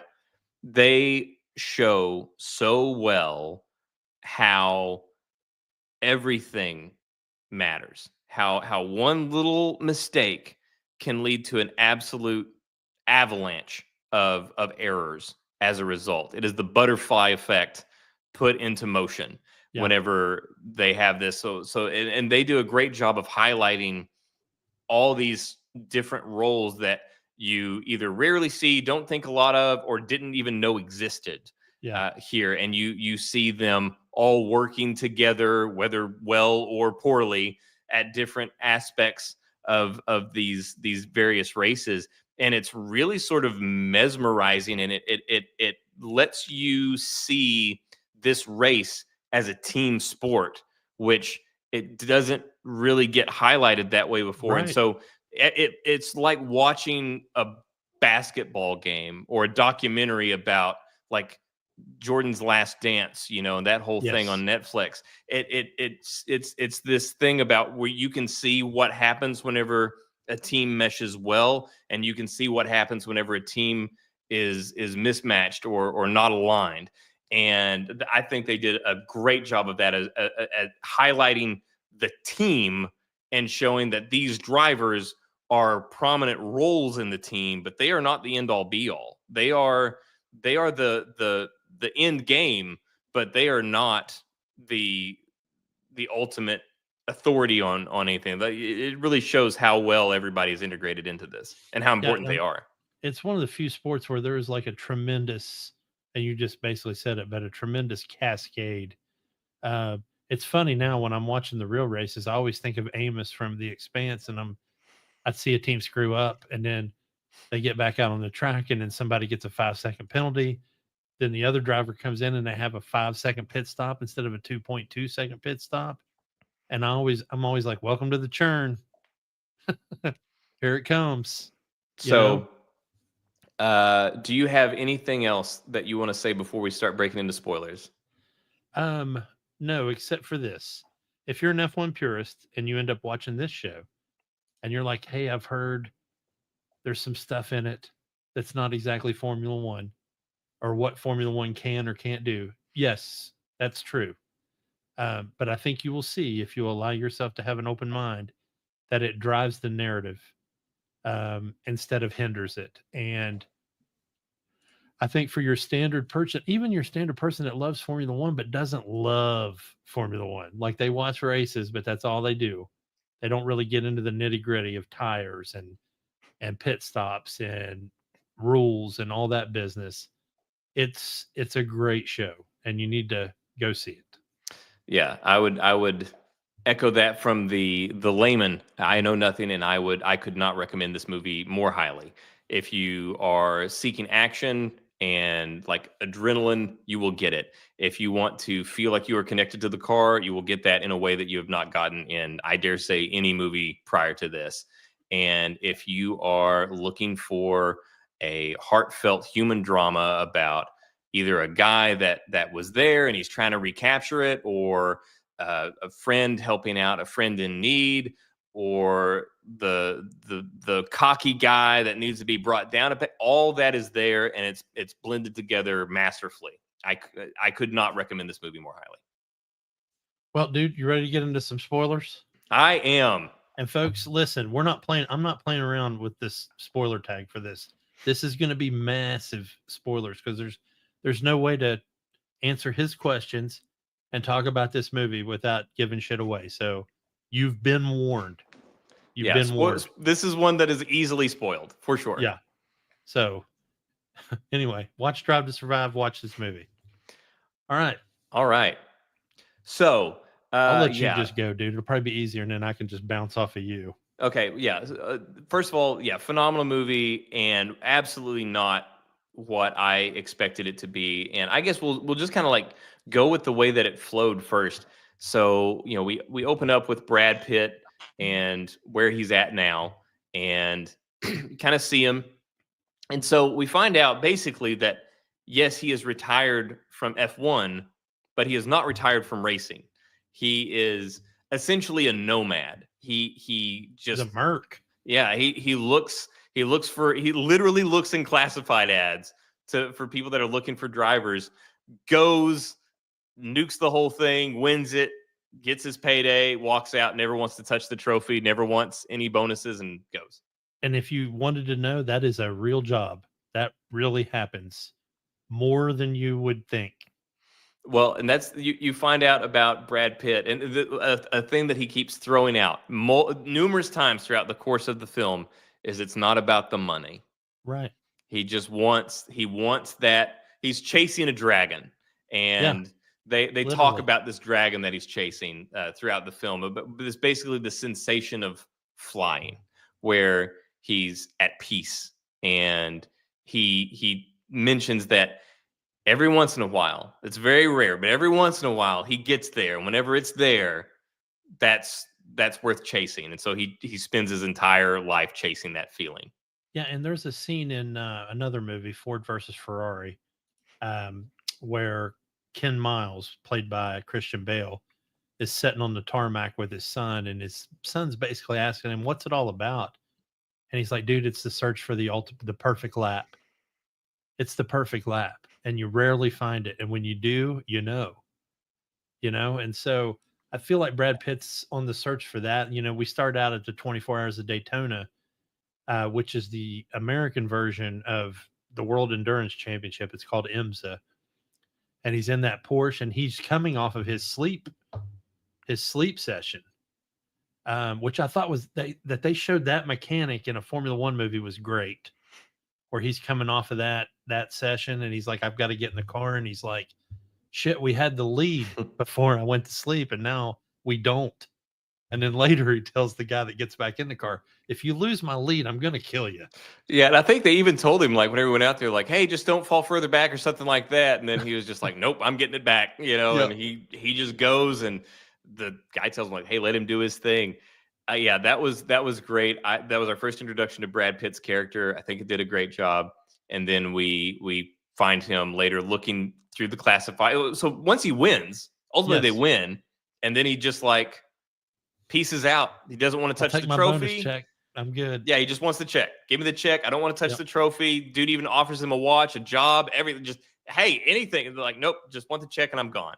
And he's out.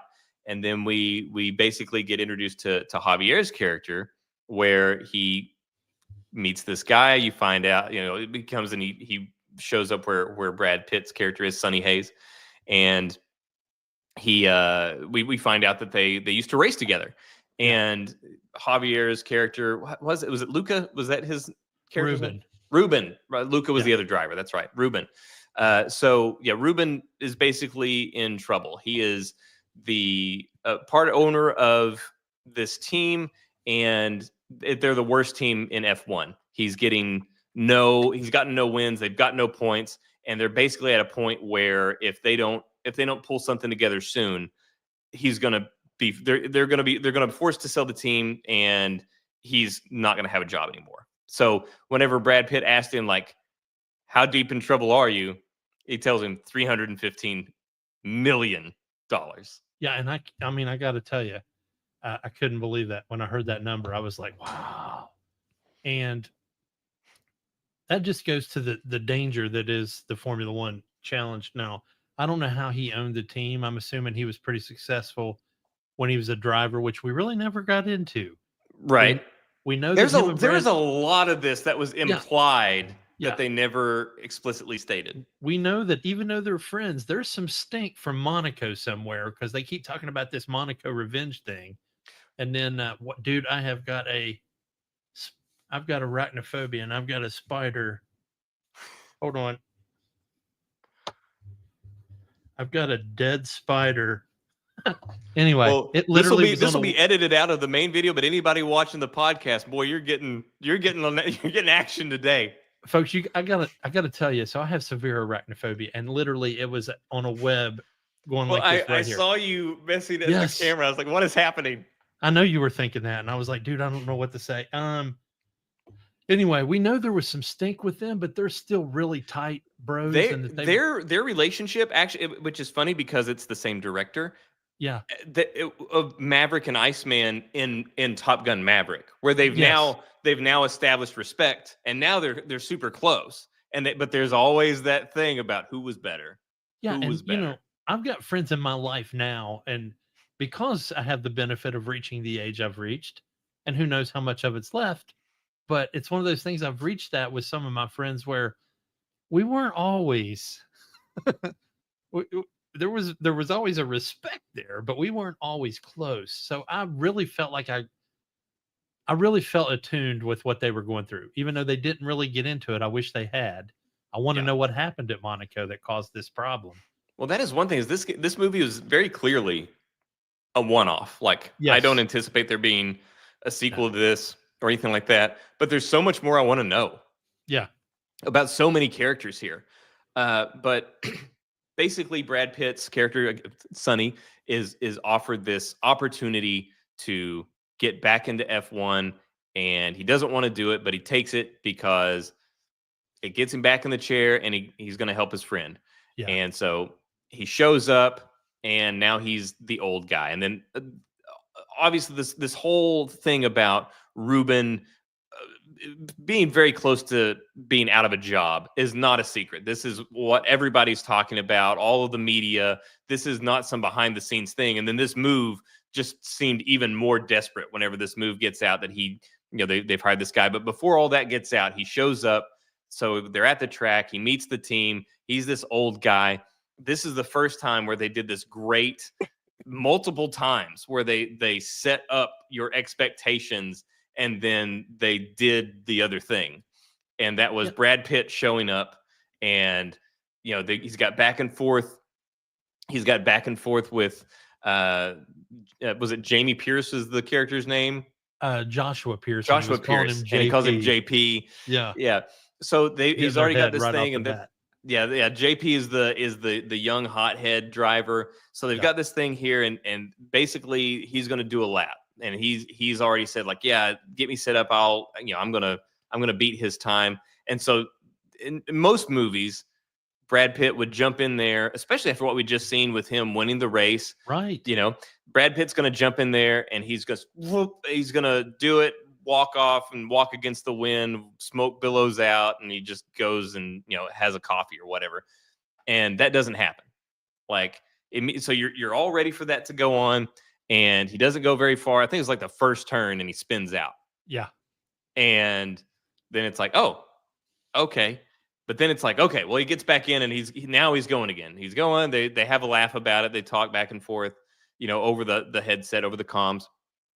Goes again. You start seeing him. Oh, he's picking up speed. They're tracking him, his pace through these different checkpoints, and he's gaining. He's doing great. He's doing this, doing that, and you're thinking again. He's okay. So he had the little thing, and now it's gonna be the thing where he's gonna be the old guy. He's gonna show that he's still got it, and he just destroys this car. Yeah. Crashes, spins out, crashes right into the wall. Absolutely destroys this car, worth God only knows how many millions of dollars have been invested into this vehicle, and it's totaled. And so that's the first time that they sort of subvert your expectations, and then where you're just kind of like you now are in the state of like not really knowing what is in store, because you just saw this dude spin out, crash his vehicle, and now everybody else on the team is also like, we also find out that he was actually number 9. He was actually Ruben's 9th choice to come onto the team. So, yeah, I don't know. What are your thoughts about the way that they kind of like played into that? And because we're about to get into some nitty gritty stuff that really going to need Jay's help to get some insight on. So first off, it's important, and I'm gonna start from the very beginning of your spiel just now. It's super hyper realistic what Ruben's going through. We see in the course of a regular F1 season, we'll see 2 or 3 team bosses just, hey, so and so's leaving the team with immediate effect, because these boards are the sponsors, and they're like, hey man, we're going to be a sponsor on your car. We're going to put our logo on your car, and they're paying for the big spots on the car, upwards of $8 million per spot on the car. And we need you to do this exact thing every week. And if you don't do it, man, you're out. You're going to get voted out. So that part was hyper realistic. Reaching for a drop in a bucket like Sonny Hayes in the middle of a season or towards the end of a season, also super realistic. We saw it last year. So that part was super realistic. Him doing his test to see if he was going to be able to drive that car, also very realistic. So all of these things heading into this, other than his age, and I know Ruben's Javier Bardem's character does a thing where he's like, so-and-so. I thought that was a great scene. 57 years old. Yeah, that's true. Well, then Brad Pitt even said, like, you Googled those names, didn't you? Yeah. Yeah. And that was in the 50s when there was only like 5 races a season. And you didn't have like 18 screens on your steering wheel telling you the status of all your sensors. You had a round 3-spoked wheel that was made out of wood sitting in an open top car that wouldn't go any faster than 90.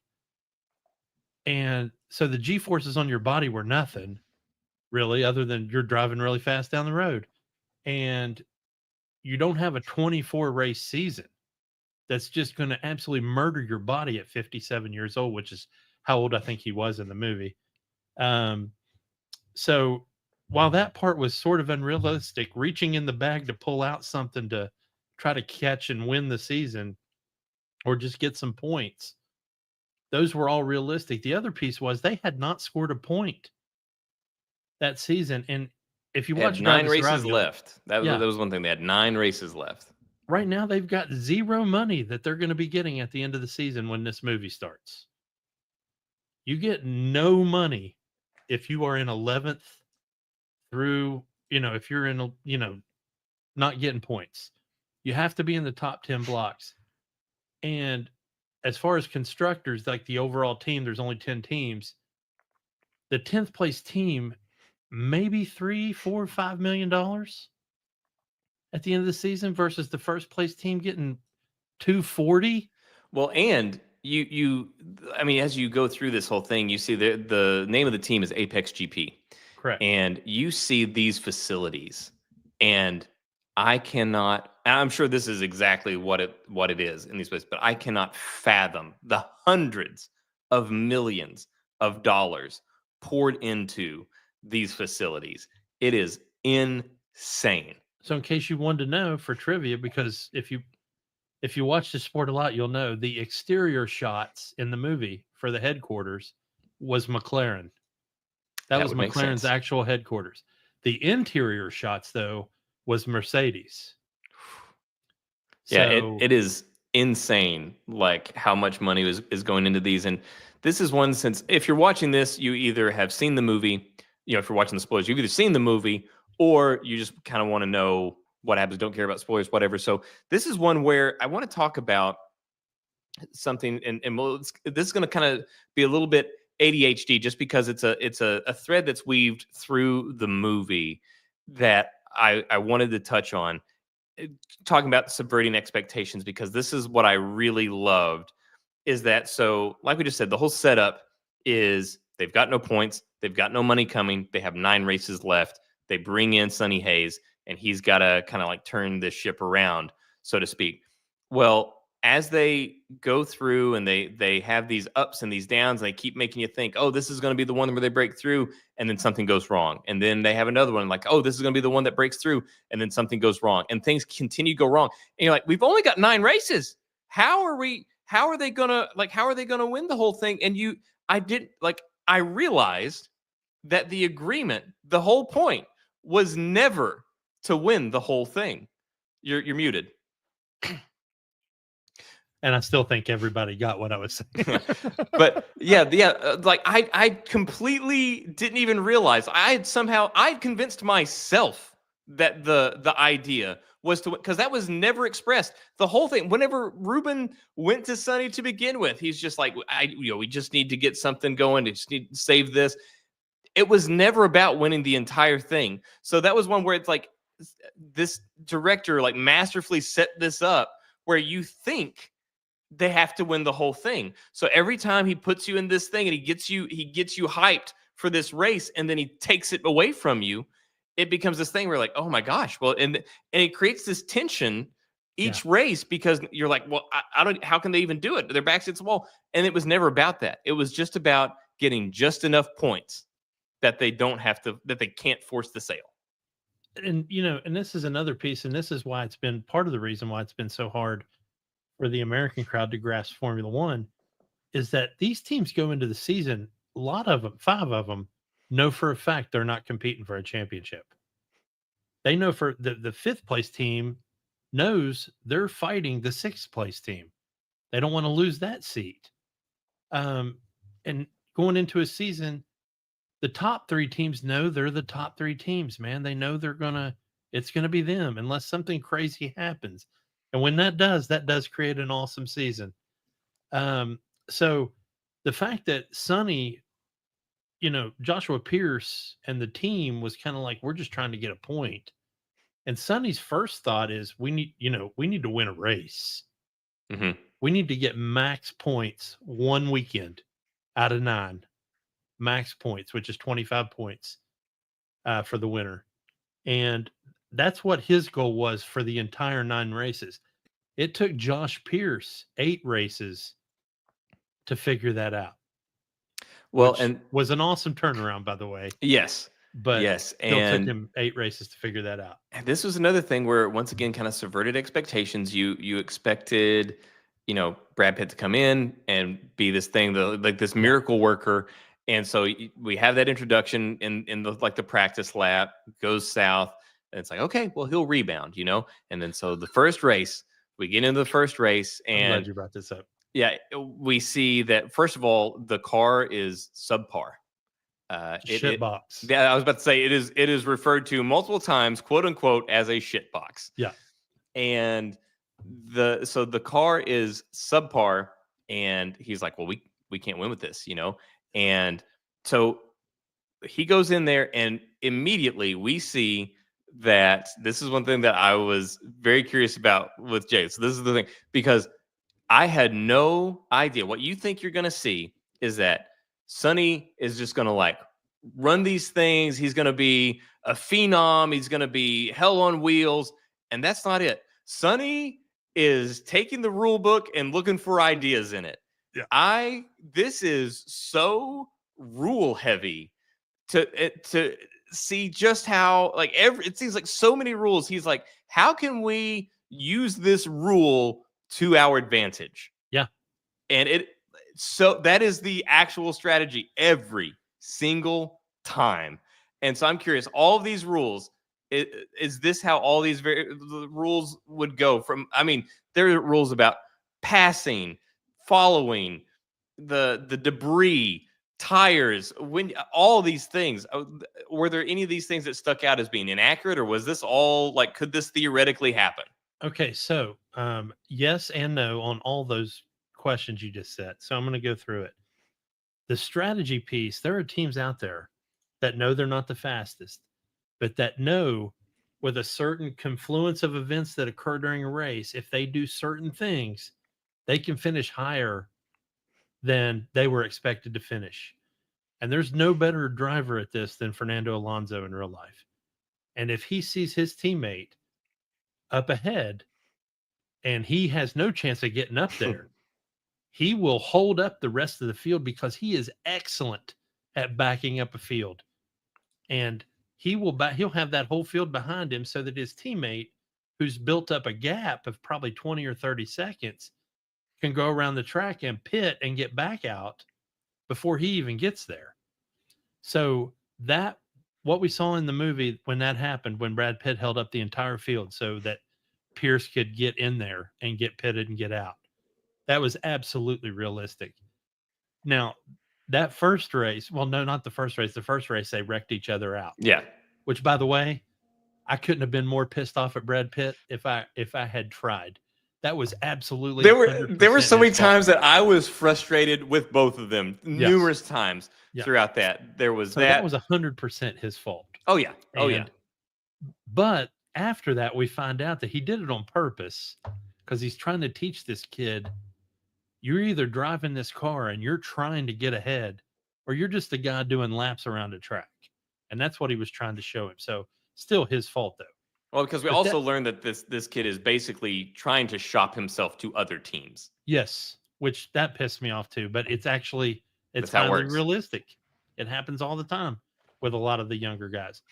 The move where in the second race where he starts taking off everybody's stabilizer fin on their front wing to cause a caution, that'll work once. You can do that once. If you do it a second, especially the exact same move, I mean, at least change your move up. The FIA or the stewards are the guys that are the judges. They will catch on to you pretty fast, especially now. Nobody will be allowed to do that now because of the movie, which is crazy. There'll be all kinds of shit that comes out of this movie that'll never be allowed to be done again. Yeah, you'll get your whole team DQ'd for that. Well, there's like so many things. So like there was like the debris thing and all this, or intentionally throwing gravel, intentionally going through signs to get the laps and stuff. And then there was, so this is another one that I was curious about, where they were timing their pit stops or their pit stop exits just so that they could come out right in front of somebody Yeah, and that hold shit them up. happens all the time. That's absolute, and that'll never be outlawed. That's considered totally legal strategy. So this was one of those things, like I said, this is why if the movie was following Lewis Hamilton or something like that, and all these people were showing up as side characters in the race that Yeah. he was going, you were following him, you would hate this team. You would hate this team. Yeah. You were like, they're playing dirty. They're playing dirty. Dude, But they all play dirty. but it's Brad Pitt, and you love to say, and you love what he's doing for Ruben, and so you cheer it on. But it was funny how many, like, that was just the thing. They would just figure out rules to break, and I thought that was a really interesting thing to see that. But that's not to say that that's Brad Pitt's only trick or Sonny Hayes' only trick. He's very smart. He knows exactly what he's doing, and he does have a phenomenal eye for this. In fact, one of the sort of the big story beats of this whole thing is this big wreck that happens to Joshua, and it's because there was a race. He could have won the race, and Sonny was going to step aside, put his ego aside, and let him win the race for the team, for Ruben's job. And he tells him, Sonny said, "Go ahead and win it, kid." And he moved over. Yeah, and he told him, take it in, or he told the team to tell him to wait until the straight after turn 1. Yes. And he saw what he thought was an opening on 11 and went over, hit an obstacle and crashed, horrific crash, survives. But and then that whole thing where, one, we knew his mom was upset at Sonny Hayes, so there was that whole aspect, and he didn't want to tell his mom, like, actually, that was my fault, I did that. Yeah. But even with him knowing that, I thought he would be thankful that Sonny saved his life. I did too. But instead, yes, he hated it. He was so certain that he could have had that.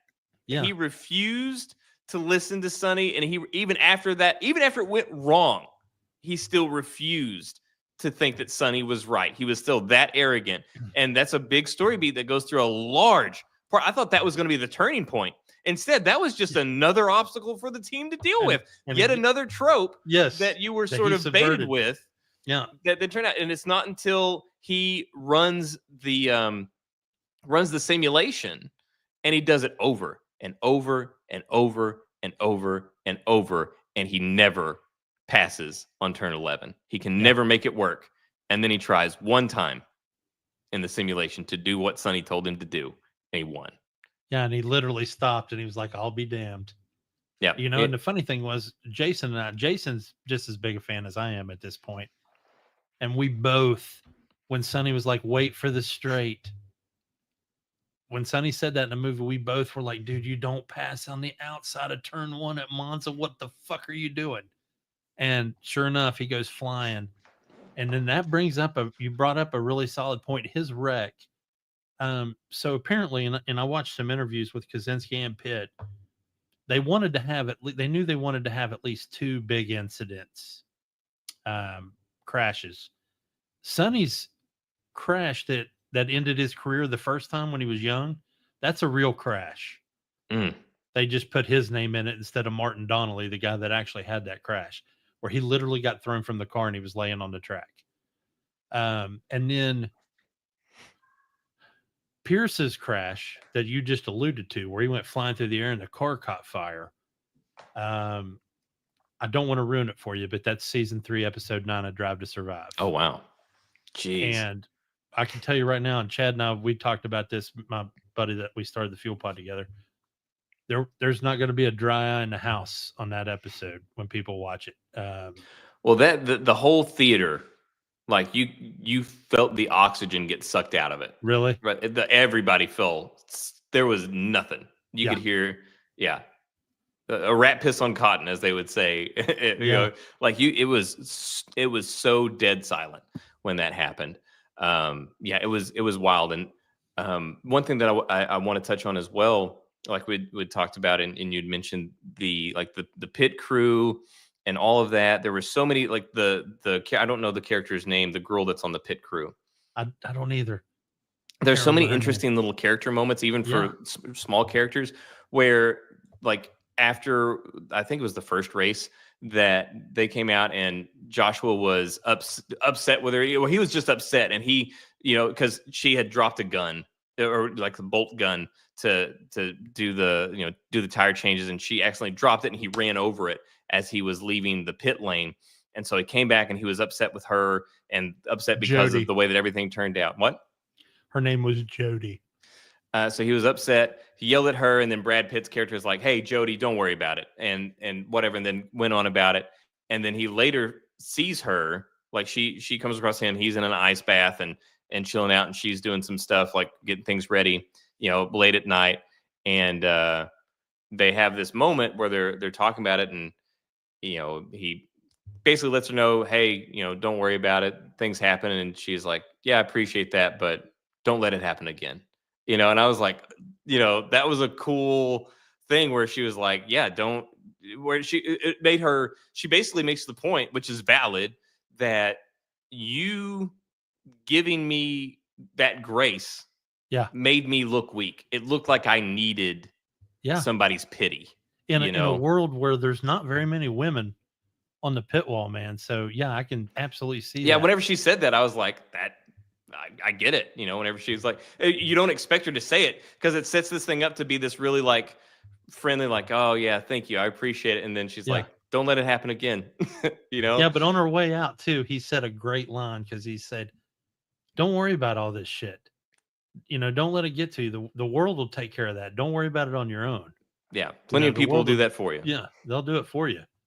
And she was like, "Thanks," and she walked out. So that was an excellent moment in the film, and I loved her, the way she pulled herself up by her bootstraps, because every pit stop after that, she's like, she had that gun up, and she's like, "All right, folks, let's do this." 1/10 of a second.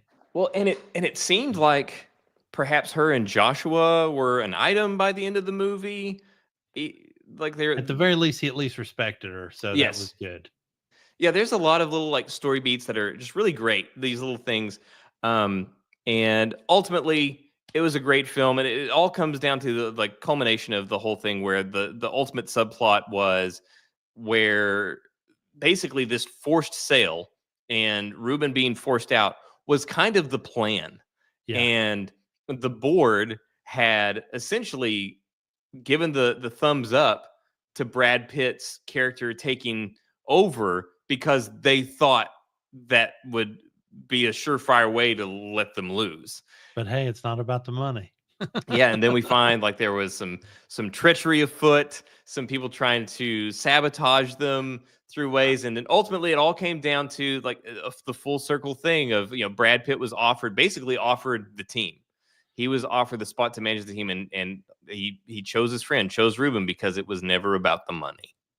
And you're not going to ask me this question because you're probably going to think it's just a movie beat, but it showed two definite dirty sides to Formula One. Every time somebody comes out of the woodwork with a miracle upgrade that makes their car better, somebody else from another team will walk around and look at that car and then file a complaint, which forces the FIA to investigate that car, and they'll almost always lose that upgrade package and have to go back to the shit box they were driving before. And then the other piece that the movie showed, I think, super well, that doesn't even get enough credit in the real world, is these agents that are so hell-bent for leather on getting these guys up on their social media. What Brad Pitt called the noise. See, I expected that guy to get fired. He was clearly a toxic influence. Yes. I expected him to just be let go, but I guess he's family to this guy, because he was calling his mom Auntie. So I guess he was probably family, but I was like, this guy is clearly a toxic influence on him. And it's funny, man, when you watch these guys walk around at a real race, I'm not talking about, you'll see it in Drive to Survive for sure, and you'll actually hear it. But in a real race, you can't hear it, but you can see it happen. You'll see the younger guys walking through the paddock, and somebody, girl, guy, in their face, showing them a phone, and they're like, yeah, they look like the older guys. You'll see them walking 4 or 5 feet in front of that person, and that person trying to get to them with the phone, and they're just ignoring them. Just like, nope, don't want it. And it shows exactly what the movie showed. Brad Pitt was like, I could give a shit, dude. Put your phone down. It's just noise. And when he grasped that, like that time he came into the paddock and pulled out the socks for everybody to go running, and he had never done that. He'd watched Brad Pitt do it a million times. Or when he picked up the tennis balls off of the platform in the gym, and he was doing all this high tech stuff. Well, The rhythm board and the treadmill, and then he turned it into an all natural. I'm going to bounce some tennis balls around and I'm going to run. I mean, it was a really great growth for everybody. Like, by the end of it, so Joshua essentially sacrifices himself in the Yeah. last race. He and lets Sonny win it. So the whole thing was like Sonny was like, "Go, just win it," and he was like, "Nope." And he actually sacrificed his potential to win Yeah. for the betterment of the team because he's like, "I don't think I can catch this guy, but I can take him out." And so he actually put his team ahead of his own profile and took this guy out, sacrificed his own vehicle, and then Sonny got the win. So one, you got the growth on Joshua's side, and then Yeah. Sonny got this win that you had sort of now been conditioned to believe would not happen, that it would be Sonny facilitating Joshua's win. But I think once Josh saw that Sonny was willing to make the sacrifice. Well, yeah, and once he realized that he was right, because there was like he sort of builds respect and understanding of Sonny at multiple, like it tears up, like he levels up periodically. Like they first have this thing where they don't get along, and then you see him look up the wreck that Sonny was in previously, and then he's like, okay, he's been through some stuff, and he sort of has this level of respect for him that he doesn't show him. He doesn't actually show him respect, but you know that he has gained a level of respect for what he did and what he's been through, and the fact that he's still back and doing it. Well, it's like when he was talking to his mom, and she's like, "What about this new driver?" He's like, he's old, and he's an asshole, but he's quick though. Yeah, yeah. Then he just kind of keeps going up in levels, and then Brad Pitt's character, he kind of goes through this whole phase, this evolution as well, and he meets the girl, the wind technician or whatever her particular role is. We need to talk about that too, because other than like any other movie where once a romance plot is introduced, it feels like the whole movie turns into that. This movie did a good job of keeping that subdued and believable. Because here's a girl in an absolutely male dominated position. There's only one right now. There's only one female on the entire grid in real life, Hannah Schmidt for Red Bull. That is a sporting director. And she's a genius. And I'm betting that Carrie Condon's character was based on her. Also love the Irish accent. Oh my, I love they let her do that. I think that's her real accent. I don't know, but I'm pretty sure that's her actual accent, which she never gets to use in stuff she's in. Love She an was Irish in accent. Rome. I don't know if you remember her when she was in Rome. Yeah, and she's I mean, I love the way they wrote her character. That whole scene at the pub, them two sharing a beer, and she's like, "Okay, so you're a straight shooter and you no bullshit." And she's like, there's a lot of people out there said that it's not that you're a has been, it's that you're a never was. And he's like, I'm a straight shooter. I like it better when you guys heap praise on me. And, yeah, I prefer praise and hero worship. Hero worship. Yeah. I thought that was great. It was organic. And even their scene where they ended up getting down, you knew it was going to happen after the poker game, which was great. But that's the scene I was talking about earlier, by the way. But where she's like, look, like literally right after Pierce left the table, and she's like, look, I don't shit where I eat, basically. And then of course she ends up shitting where she eats. But it was still very well done. It was well done. It is 1 a.m. Yeah, man, I've got to go to bed in the southern of America. Yeah. But thank you guys so much. But yeah, in closing though, This movie was phenomenal. I could not recommend it more highly. Whether you are into interpersonal drama, the action of a race, in any of these particular things that it might touch on, this hits it all. They did a phenomenal job. The the the guy that did Top Gun Maverick did the exact same thing here. Just told a phenomenal story with across multiple generations. It was great. I didn't know what to expect, but it certainly wasn't this. And this is better than anything I could have Well, fathomed. I'm hoping you'll pick up your Drive to Survive journey a little bit more. I'm hoping the movie introduces a whole new group of people of fans to Formula One. Also, F125, the game, back to our game stuff, has the movie content built into it. And if you pick F1 the movie from the main menu, your first piece of it is that test day at Silverstone. Which, for the record, I didn't wreck. I nailed it. They still made me wreck the car at the end because it actually interlaces the movie with the gameplay, which is unbelievably good. And on the 30th, they're going to release all the other episodes. So I'm pretty happy about playing that. But yeah, so. Well, like I said, one thing, this is very clearly a one-off. I do not anticipate there to be a sequel. However, I was not familiar with the work of this director. What was the name again? Kaczynski, Joseph Kosinski. I was not familiar with the work of Joseph Kosinski until Top Gun Maverick. I was so impressed with Top Gun Maverick, and now he has done it again with this. This guy is going to be a director that I will start to follow. He's going to be one of the very few directors where I hear that he is in a movie. Like, it doesn't matter. Whatever the movie is, whatever it's about, I'm going to check it out, because if he's behind it, chances are I'm going to be interested. Pirates of the Caribbean 6 by Joseph Kosinski. Yes, now I know what it'd feel like to actually be on the pirate ship.